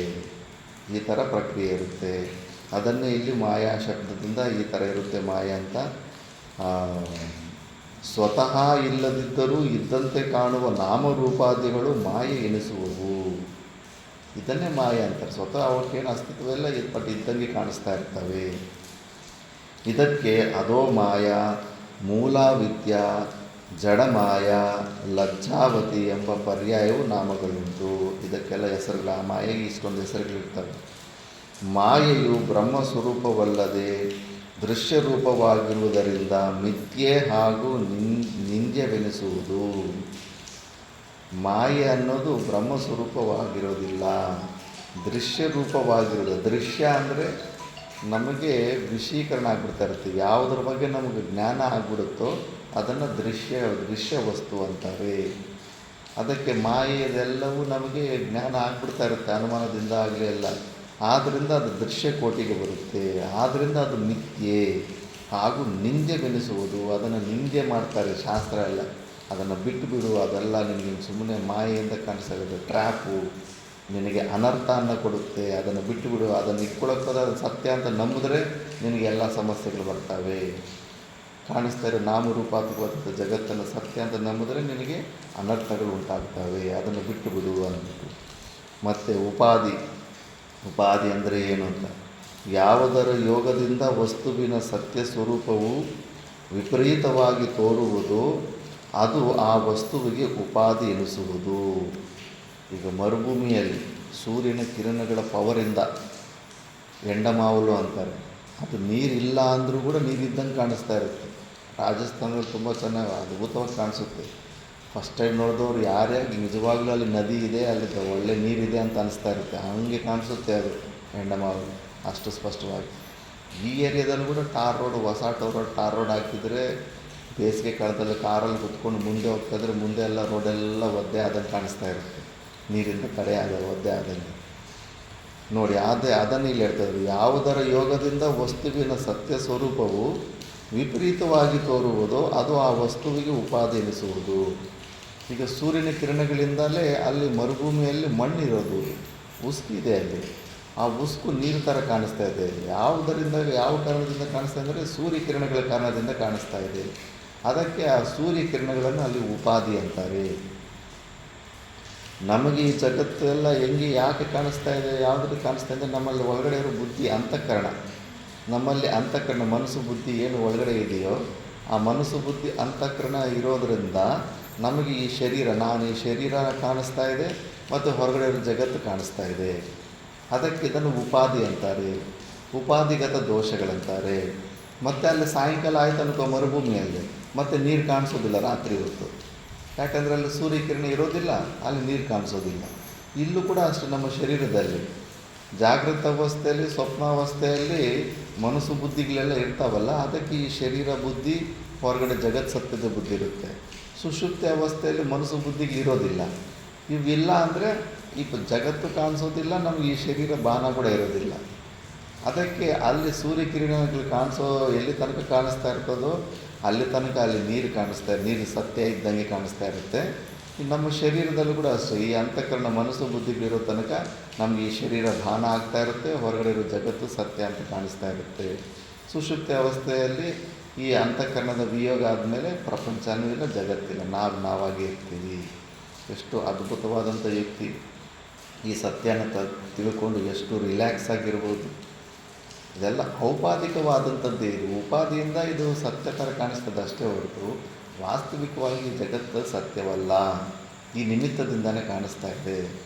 ಸರಿ ಬಿಡು, ನಿನಗೆ ಅನುಭವ ರೂಪದಲ್ಲಿ ಇನ್ನೂ ನೀನು ನಿರ್ಗುಣ ನಿರಾಕಾರ ಸ್ವರೂಪವನ್ನು ಸರಿಯಾಗಿ ತಿಳ್ಕೊಳ್ಳೋಕ್ಕಾಗ್ತಾ ಇಲ್ಲ ಅಂದರೆ ಈಗ ನೋಡಿ ಅಲ್ಲಿ ಪ್ರತಿದಿನ ಮರುಭೂಮಿಯಲ್ಲಿ ಬಿಸಿಲು ಬಂದಾಗ ಅದು ನೀರಿದ್ದಂಗೆ ಕಾಣಿಸ್ತಾ ಇರುತ್ತೆ. ಅದು ಕಾಣಿಸ್ತಾ ಇದ್ರೆ ನಮಗೇನೋ ತಲೆ ಕೆಡಿಸುತ್ತೆ ಅದು. ಮುಂಚೆನೂ ಸ್ಟಾರ್ಟಿಂಗಲ್ಲಿ ಅಯ್ಯೋ ನೀರಿದೆ ಅಂದ್ಕೊಂಡು ಸ್ವಲ್ಪ ತಲೆ ಕೆಡಿಸ್ಕೊಂಡಿದ್ದೀವಿ. ಆ ಜಿಂಕೆಗಳು ತಲೆ ಕೆಡಿಸ್ಕೊತವೆ, ಅಯ್ಯೋ ನಿಜವಾಗ್ಲೂ ಅಲ್ಲಿ ನೀರು ಸಿಗುತ್ತೆ ಹೋಗಿ ಕುಡಿಯೋಣ ಅಂದ್ಬಿಟ್ಟು ಮೊದಲೇ ದಾಹದಿಂದ ಇರ್ತವೆ. ಅಲ್ಲಿ ನಡ್ಕೊತ ಉಸ್ಕಲ್ಲಿ ಹೋದ್ರೆ ಇನ್ನೂ ಪ್ರಾಣ ಅಲ್ಲೇ ಕಳ್ಕೊಂಡ್ಬಿಡ್ತಾರೆ. ಅದಕ್ಕೆ ಅದರ ಹೆಸರು ಮೃಗಮರೀಚಿಕ ಅಂತ. ಬಟ್ ನಾವು ಅದರ ಜ್ಞಾನನ ಹೊಂದ್ಬಿಟ್ಟಿದ್ದೀವಲ್ಲ, ಅದು ಡೈಲಿ ಸೂರ್ಯಕಿರಣ ಬೆಳಗ್ಗೆ ಹೊತ್ತು ಕಾಣಿಸ್ತಾ ಇದ್ದರೆ ಅದ್ರ ನಮ್ಗೆ ಸಮಸ್ಯೆನೇ ಇಲ್ಲ. ಕಾಣಿಸ್ತೀವಿ ಬಿಡು, ನಮಗೇನಾಗುತ್ತೆ, ನಾವೇನು ಅಂತ ನಾವು ತಿಳ್ಕೊಂಬಿಟ್ಟಿದ್ದೀವಿ ಸ್ವರೂಪ ಅಂತ. ಅದೇ ಥರ ಈ ಪ್ರಪಂಚನೂ ಕೂಡ ಹಂಗೆ ತಿಳ್ಕೋಬೇಕು. ಪ್ರಪಂಚ ಕೂಡ ಅಷ್ಟೇ ಏನು ಪರ್ಮನೆಂಟಾಗಿ ಎಲ್ಲಿದೆ, ಇದು ಈ ಅಂತಃಕರಣ ನಿಮಿತ್ತದಿಂದ ಇದು ಕಾಣಿಸ್ತಾ ಇದೆ ಅಷ್ಟೇ. ಪ್ರಪಂಚ ಪ್ರತಿದಿನ ಸುಷುಪ್ತಿ ವ್ಯವಸ್ಥೆಯಲ್ಲಿ ಎಲ್ಲಿದೆ ಪ್ರಪಂಚ? ಮನಸ್ಸು ಬುದ್ಧಿಗಳಿಲ್ಲ ಅಂದರೆ ಪ್ರಪಂಚನೂ ಇಲ್ಲ. ಅಷ್ಟು ಮಾತ್ರ ಇದು ಜಾಗೃತ ಅವಸ್ಥೆಯಲ್ಲಿ ಕಾಣಿಸ್ತಾ ಇದೆ ಅಂತ ನಾವು ಹೆದರ್ಕೋಬಾರ್ದು. ಇದು ನಮ್ಮ ಕೈಯಲ್ಲಿ ಪ್ರವೃತ್ತಿ ನಿವೃತ್ತಿ ಕೆಲಸಗಳು ಮಾಡಿಸಬಾರ್ದು. ಅಲ್ಲಿ ಮುಂಚೆ ನೀರಿದೆ ಅಂತ, ಸತ್ಯವಾದ ನೀರಿದೆ ಅಂದರೆ ಆ ಪೈಪ್ಲೈನ್ ಹಾಕೋಣ, ಬಕೆಟ್ ತೊಗೊಂಡು ನೀರು ತೊಗೊಂಬರೋಣ ಅಂತ ಏನೇನೋ ಸಂಕಲ್ಪಗಳು ಬರ್ತಾ ಇರ್ತವೆ. ಅದು ಮಾಡೋಣ ಇದು ಮಾಡೋಣ ಅಂತ. ಅದು ನೀರು ಇಲ್ಲವೇ ಇಲ್ಲ, ಸುಮ್ಮನೆ ಮಾಯೆಯಿಂದ ಕಾಣಿಸ್ತಾ ಇದೆ ಅಂದಾಗ ನಮಗೇನು ಅದು ನಮ್ಮ ಕೈಯಲ್ಲಿ ಕೆಲಸ ಮಾಡಿಸೋದಕ್ಕೆ ಆಗೋದಿಲ್ಲ. ಈ ಪ್ರಪಂಚವೂ ಅಷ್ಟೇ, ನಿನಗೆ ಜ್ಞಾನ ಸಮ್ಯಕ್ ಜ್ಞಾನ ಬಂತಂದರೆ ನಿನ್ನ ಕೈಯಲ್ಲಿ ಮತ್ತೆ ಇದು ಪ್ರವೃತ್ತಿ ಕೆಲಸಗಳು ಮಾಡಿಸೋದಕ್ಕೆ ಸಾಮರ್ಥ್ಯನ ಕಳ್ಕೊಂಡ್ಬಿಡುತ್ತೆ. ಇದರಿಂದ ನೀವು ಎಷ್ಟು ರಿಲ್ಯಾಕ್ಸ್ ಆಗಿರ್ಬೋದು ಸ್ವರೂಪದ ಜ್ಞಾನದಿಂದ, ಎಷ್ಟು ಸ್ಪಷ್ಟವಾಗಿದೆ. ಅದು ನಿಮಿತ್ತ ಉಪಾದಿಯಿಂದಲೇ ಕಾಣಿಸ್ತಾ ಇದೆ. ಮರುಭೂಮಿಯಲ್ಲಿ ನೀರು, ಈ ಪ್ರಪಂಚ ಕೂಡ ಉಪಾಧಿ, ಮನಸ್ಸು ಬುದ್ಧಿಗಳ ಉಪಾದಿಯಿಂದ, ಈ ನಿಮಿತ್ತದಿಂದಲೇ. ಇವಿದ್ದರೆ ಪ್ರಪಂಚ, ಇವಿಲ್ಲ ಅಂದರೆ ಪ್ರಪಂಚ ಇಲ್ಲ. ಕೋಮಾ ಸ್ಟೇಜಲ್ಲಿ ಕೂಡ ಇದೇ ಆಗೋದು. ಮನಸ್ಸು ಬುದ್ಧಿಗಳು ಲಯ ಕೆಲಸ ಮಾಡೋದಿಲ್ಲ. ಅದಕ್ಕೆ ಅವ್ನು 30 ವರ್ಷ ಕೋಮಾದಲ್ಲಿದ್ದರೆ ಅವ್ನಿಗೇನು ಪ್ರಪಂಚ ಏನು ಕಾಣಿಸೋದೇ ಇಲ್ಲ. ಇಷ್ಟೇ ಸಿಂಪಲ್ ಅಷ್ಟೇ. ಅದಕ್ಕೆ ಯೋಗಿಗಳು ಏನು ಮಾಡ್ತಾರೆ, ವಿಚಾರ ಮಾಡಿಕೊಂಡು ಆ ಜಾಗೃತ ಅವಸ್ಥೆಯಲ್ಲೇ ಮನಸ್ಸು ಬುದ್ಧಿಗಳನ್ನು ಹೊರಗಡೆ ಎಲ್ಲ ಇರೋದು ಮಿಥ್ಯಾ ಅಂತ ತಿಳಿಸಿ ಮತ್ತೆ ತಿಳಿಸಿಬಿಟ್ರೆ ಮತ್ತೆ ಅದು ಪ್ರಪಂಚದ ಬಗ್ಗೆ ಹೆಚ್ಚು ಯೋಚನೆ ಮಾಡೋದೇ ಇಲ್ಲ. ಈಗ ಮರುಭೂಮಿಯಲ್ಲಿರೋ ನೀರಿನ ಬಗ್ಗೆ, ಆಕಾಶದಲ್ಲಿ ಕಾಣಿಸೋ ಬ್ಲೂ ಕಲರ್ ಬಗ್ಗೆ, ಆ ಬ್ಲೂ ಕಲರ್ ಹೋಗಿ ಅಲ್ಲಿಗೆ ಹೋಗಿ ತೊಗೊಂಡು ಬಂದು ಪೇಂಟ್ ಹೊಡ್ಕೊಳ್ಳೋಣ ಮನೆಗೆ ಅಂತ ಯಾರಾದರೂ ಅಂತಾರೆ? ಮರುಭೂಮಿಯಲ್ಲಿರೋ ನೀರಿಗೆ ಪೈಪ್ಲೈನ್ ಹಾಕ್ಕೋಬೇಕಪ್ಪ, ತುಂಬ ನೀರಿದೆ ಅಲ್ಲಿ ಅಂತ ಯಾರಾದರೂ ಅಂದ್ಕೊತಾರೆ? ಆ ಸಂಕಲ್ಪ ಹೋಗಿಲ್ಲ, ಅದ್ರ ಬಗ್ಗೆ ನಾವು ಯೋಚನೆಯೂ ಮಾಡೋದಿಲ್ಲ. ಅದು ಸುಮ್ಮನೆ ಇಲ್ಲದೇ ಇದ್ರೂ ಇದ್ದಂಗೆ ಕಾಣಿಸ್ತಾ ಇದೆ ಅಂತ. ಅದೇ ಥರ ಈ ಪ್ರಪಂಚನ ಅಷ್ಟು ಸ್ಪಷ್ಟವಾಗಿ ಮಿಥ್ಯ ರೂಪದಲ್ಲಿ ನೋಡಿಬಿಟ್ರೆ ಮತ್ತು ಅದ್ರ ಬಗ್ಗೆ ಏನು ಸಂಕಲ್ಪಗಳು ಬರೋದಿಲ್ಲ. ಅಷ್ಟೇ ಪ್ರಾರಬ್ಧ ಇರೋ ತನಕ ಈ ಶರೀರದ ಯಾತ್ರೆ ನಡೀತಾ ಇರುತ್ತೆ. ಮತ್ತು ಅವನು ತನ್ನ ಸ್ವರೂಪಕ್ಕೆ, ಮನಸ್ಸು ಕೂಡ ನಾವು ಹೊರಗಡೆ ಇಂಟ್ರೆಸ್ಟ್ ಹೆಚ್ಚು ತೋರಿಸ್ತಿಲ್ಲ ಅಂದರೆ ಅದರ ಬಗ್ಗೆ ಯೋಚನೆ ಮಾಡೋದಿಲ್ಲ. ನಮಗೆ ಉಪಭೋಗ ಸಂಭಾವನೆ ಬುದ್ಧಿ ಇದೆ. ಇನ್ನು ರೊಕ್ಕ ಇದ್ದರೆ ಆನಂದ ಇರುತ್ತೆ, ಆಸ್ತಿ ಇದ್ದರೆ ಆನಂದ ಇರುತ್ತೆ, ಅದಿದ್ದರೆ ಆನಂದ ಅಂತ ನಮಗೆ ಸತ್ಯತ್ವ ಬುದ್ಧಿ ಇದೆ ಅಲ್ಲ, ಅದಕ್ಕೆ ಅವು ಆಟ ಆಡಿಸ್ತದೆ, ನಮ್ಮ ಕೈಲಿ ಕೆಲಸಗಳು ಮಾಡಿಸ್ತಾ ಇದೆ. ಆ ನಿಜವಾದ ಮಿಥ್ಯ ಅಥವಾ ದರ್ಶನ ಆಗಿಬಿಟ್ರೆ ಮತ್ತೆ ಪ್ರವೃತ್ತಿ ರೂಪದ ಕರ್ಮಗಳು ನಡೆಯೋದಕ್ಕೆ ಸಾಧ್ಯವಿರೋದಿಲ್ಲ. ಜೀವನ್ಮುಕ್ತ ಪುರುಷರು ಆ ತಾದಾತ್ಮ್ಯನ ತೆಕ್ಕೊಂಬಿಟ್ಟಿರ್ತಾರೆ. ತೆಕ್ಕೊಂಬಿಟ್ಟು ಅದಕ್ಕೆ ಅವ್ರ ಜೀವನ್ಮುಕ್ತ ಸ್ಥಿತಿಯಲ್ಲಿ ಅವ್ರಿಗೆ ಈ ಪ್ರಪಂಚ ಕಾಣಿಸ್ತಾ ಇದ್ದರೂ ಕೂಡ ಆ ಮರುಭೂಮಿಯಲ್ಲಿ ನೀರನ್ನು ನೋಡ್ದಂಗೆ ನೋಡ್ತಾ ಇರ್ತಾರೆ. ಮಿಕ್ಕಿದವರೆಲ್ಲ ತುಂಬ ಸೀರಿಯಸ್ ಆಗಿ ಸುಖ ದುಃಖಗಳು ಅನುಭವಿಸ್ತಾ ಇದ್ದರೂ ಕೂಡ ಅವರು ಒಳಗಡೆ ನಗ್ತಾ ಇರ್ತಾರೆ. ಇದೆಲ್ಲ ಸುಮ್ಮನೆ ಮಾಯ ಅಷ್ಟೇ, ನಾಟಕ ಅಷ್ಟೇ, ಇದು ಯಾವುದು ಸತ್ಯವಲ್ಲ ಅಂತ. ಆ ಥರ ಅದಕ್ಕೆ ಅದನ್ನು ಉಪಾಧಿ ಅಂತಾರೆ. ಮಾಯೆಯ ಯೋಗದಿಂದ ಅದ್ವಿತೀಯ ಬ್ರಹ್ಮವು ವೇದವುಳ್ಳ ಈಶ ಜೀವ ಜಗತ್ತಾಗಿ ತೋರಿದ್ದರಿಂದ ಬ್ರಹ್ಮಕ್ಕೆ ಮಾಯೆಯೇ ಉಪಾಧಿ. ಸಗುಣ ಸಾಕಾರ ರೂಪ ಆದಂಥ ಪರಮಾತ್ಮನಿಗೆ ಮಾಯೆಯೇ ತನ್ನ ಉಪಾಧಿ ಆಗಿರುತ್ತೆ. ಯಾಕೆ ಪರಮಾತ್ಮ ಈ ಸೃಷ್ಟಿಯನ್ನು ಮಾಡಿ ಪಾಲನಕರ್ತ ಸಂಹಾರಕರ್ತ ಮಾಡ್ತಾ ಇದ್ದಾನೆ ಪರಮಾತ್ಮ ಅಂದರೆ, ಅವನಿಗೂ ಈ ಮಾಯೆಯ ಎಂಬ ಉಪಾಧಿ ಇದೆ. ಮಾಯೆ ಎಂಬ ಉಪಾಧಿ ನಿಮಿತ್ತದಿಂದ ಅವನಲ್ಲಿ ಈ ಕೆಲಸಗಳೆಲ್ಲ ಆಗ್ತಾ ಇದ್ದಾವೆ. ನಮಗೆ ಯಾವುದು ಉಪಾಧಿ ಅಂದರೆ, ನಮಗೆ ಈ ಅವಿದ್ಯೆ, ಅಜ್ಞಾನ, ನಮ್ಮ ಸ್ವರೂಪದ ಮೇಲೆ ಜ್ಞಾನ ಇಲ್ಲದೇ ಇರತಕ್ಕಂಥದ್ದು ಅವಿದ್ಯೆಯೇ ನಮ್ಮ ಉಪಾಧಿ. ಆ ಅವಿದ್ಯೆಯವೇ ಆವರಣ ಶಕ್ತಿ ರೂಪದಲ್ಲಿ ಅದು ಮುಚ್ಚೋಗಿದೆ. ಅದಕ್ಕೆ ಮನಸ್ಸು ಬುದ್ಧಿಗೆ ಅಂತಃಕರಣ ಒಂದು ಹೊಸದಾಗಿ ವಿಕ್ಷೇಪ ಶಕ್ತಿಯಿಂದ ಉತ್ಪನ್ನ ಆಗಿಬಿಟ್ಟಿದೆ. ಇದು ನಮಗೆ ಉಪಾಧಿ. ಸಗುಣ ಸಾಕಾರ ರೂಪ, ನಿರ್ಗುಣ ನಿರಾಕಾರ ಸಗುಣ ಸಾಕಾರ ರೂಪದ ಪರಮಾತ್ಮನಲ್ಲಿ ಮಾಯೇ ಉಪಾಧಿ ಆಗಿರುತ್ತೆ. ಆದರೆ ಆ ಉತ್ಕೃಷ್ಟ ಶರೀರದಲ್ಲಿ ಮಾಯೆ ಅದರ ಕಂಟ್ರೋಲಲ್ಲಿರುತ್ತೆ. ಆ ಮಾಯೆ ಉಪಾಧಿ ಇದ್ದರೂ ಕೂಡ ಅವನು ಜೀವನ್ಮುಕ್ತ ಸ್ಥಿತಿಯಲ್ಲಿರ್ತಾನೆ. ಆ ಮಾಯೆ ಅದನ್ನು ಕಂಟ್ರೋಲ್ ಮಾಡೋದಿಲ್ಲ. ಬಟ್ ನಾವು ಮಾಯೆಗೆ ಸಿಕ್ಕಾಕೊಬಿಟ್ಟಿದ್ದೀವಿ. ಮಾಯೆ ನಮ್ಮ ಕೈಯಲ್ಲಿ ಫುಟ್ಬಾಲ್ ಆಡ್ಕೊತಾ ಇದೆ. ನಾವು ಪರಾಧೀನರಾಗ್ಬಿಟ್ಟಿದ್ದೀವಿ ಮಾಯೆಗೆ. ಅದಕ್ಕೆ ಕೃಷ್ಣ ಪರಮಾತ್ಮ ಆಗಲಿ ಬ್ರಹ್ಮ ಆಗಲಿ ಇವರೆಲ್ಲ ಕೂಡ ಜೀವನ್ಮುಕ್ತ ಸ್ಥಿತಿಯಲ್ಲೇ ಇರ್ತಾರೆ. ಅವರನ್ನು ಮಾಯೆ ಅವ್ರನ್ನ ಹೆಚ್ಚು ಇದು ಮಾಡೋದಕ್ಕಾಗೋದಿಲ್ಲ, ಮಾಯೆ ಅವ್ರ ಕಂಟ್ರೋಲಲ್ಲಿರುತ್ತೆ. ಬಟ್ ನಾವು ಅವಿದ್ಯೆ ಎಂಬ ಉಪಾಧಿಯಿಂದ ನಮ್ಮ ಸ್ವರೂಪನ ಸರಿಯಾಗಿ ತಿಳ್ಕೊಂಡಿಲ್ವಲ್ಲ, ಅದೇ ಉಪಾಧಿ. ನಾವು ಯಾರನ್ನೋದು ಸರಿಯಾಗಿ ತಿಳ್ಕೊಂಡಿಲ್ಲ, ಅದೇ ಉಪಾಧಿಯಾಗಿ ಅಜ್ಞಾನ, ಅವಿದ್ಯೆಯೇ ನಮ್ಮ ಉಪಾಧಿ. ಆ ಉಪಾಧಿಯಿಂದ ನಮಗೆ ಈ ಶರೀರ ನಾನು ಅಂತ, ಈ ಜಗತ್ತು ಸತ್ಯ ಅನ್ನೋದು ಭಾನವಾಗ್ತಾ ಇರುತ್ತೆ. ಮತ್ತು ಸತ್ವರಜ ತಮೋ ಗುಣಗಳುಳ್ಳ ಈ ಮಾಯೆಯು ವಿದ್ಯಾ ಅವಿದ್ಯಾ ರೂಪವುಳ್ಳದಾಗಿ ಪರಿಣಮಿಸಿತು. ವಿದ್ಯೆಯು ಶುದ್ಧ ಸತ್ವ ಪ್ರಧಾನವಾದದ್ದು, ದೃಶ್ಯ ರೂಪದಿಂದ ಒಂದೇ ಆಗಿರುವುದು. ಅವಿದ್ಯೆಯು ಮೇಲಿನ ಸತ್ವ ಪ್ರಧಾನವಾದದ್ದು, ದೃಶ್ಯ ರೂಪದಿಂದ ಅನೇಕ ವಿಧವಾಗಿರುವುದು. ಈ ಥರ ಮಾಯೆ ಬಗ್ಗೆ ಎಲ್ಲ ಸ್ವಲ್ಪ ವಿವರಣೆ ಬರುತ್ತೆ. ಅದಕ್ಕೆ ಮತ್ತು ಪುರಾಣದಲ್ಲಿ ಮಾಯೆ ಶಬ್ದ ಬಂದಾಗ ಇವೆಲ್ಲ ತತ್ವ ನೆನಪಿರಬೇಕು. ಇಲ್ಲಾಂದರೆ ಕೇವಲ ಸ್ಟೋರಿಯಲ್ಲಿ ಇರ್ತೀವಿ, ತತ್ವದ ಬಗ್ಗೆ ಬರ್ತೋಗ್ಬಿಟ್ಟಿರ್ತೀವಿ. ಮತ್ತು ಈಶ್ವರ ಅನ್ನೋ ಶಬ್ದ ಎಲ್ಲ ಬರುತ್ತೆ. ಈಶ್ವರ ಯಾರು? ವಿದ್ಯೆಯಿಂದ ಕೂಡಿದ ಚಿಚ್ಚಕ್ತಿಯೇ ಈಶ್ವರನೆನಿಸುವನು. ವಿದ್ಯೆ ಜೀವನ್ಮುಕ್ತ ಸ್ಥಿತಿ, ಅದ್ರ ಜ್ಞಾನ ಸಮೇತ ಇರುತ್ತೆ. ಹಿರಣ್ಯಗರ್ಭ ಶರೀರ ಬ್ರಹ್ಮ ಸೃಷ್ಟಿಕರ್ತ ಏನೆಲ್ಲ ಮಾಡ್ತಾನೋ ಇಮಿಡಿಯೇಟಾಗಿ ಅವನಿಗೆ ಯಾರು ಅನ್ನೋ ಒಂದು ಸ್ವರೂಪ ಜ್ಞಾನ ಆಗಿಬಿಟ್ಟಿರುತ್ತೆ. ಅಂಥವ್ರನ್ನ ಈಶ್ವರ ಅಂತಾರೆ. ಸ್ವಚ್ಛ ಕನ್ನಡಿಯಂತೆ ವಿದ್ಯೆಯು ಪ್ರಕಾಶ ರೂಪವಾದ್ದರಿಂದ ಈಶ್ವರನಿಗೆ ಸ್ವರೂಪದ ಮರವೇ ಇಲ್ಲ. ಸ್ವರೂಪವನ್ನು ಅವರು ಮರೆಯೋದಿಲ್ಲ. ನಾವು ಪ್ರತಿ ಕ್ಷಣ ಮರೆತೋಗ್ಬಿಡ್ತೀವಿ. ಈ ಪಾಠ ಕೇಳುವಾಗ ಸ್ವಲ್ಪ ಹೊತ್ತೇ ಅಷ್ಟೇ ನಾವು ಸಚ್ಚಿದಾನಂದ ಸ್ವರೂಪ ಅಂತ. ಪಾಠ ಮುಗಿದ ತಕ್ಷಣ ನಾನು ಜೀವ ಅಂತಲೇ ವ್ಯವಹಾರ ಮಾಡೋದು. ಎಲ್ಲ ಪರಿಚಿತ ಜೀವರ ಥರನೇ ಇಮಿಡಿಯೇಟಾಗಿ ಮರೆತೋಗ್ಬಿಡ್ತೀವಿ.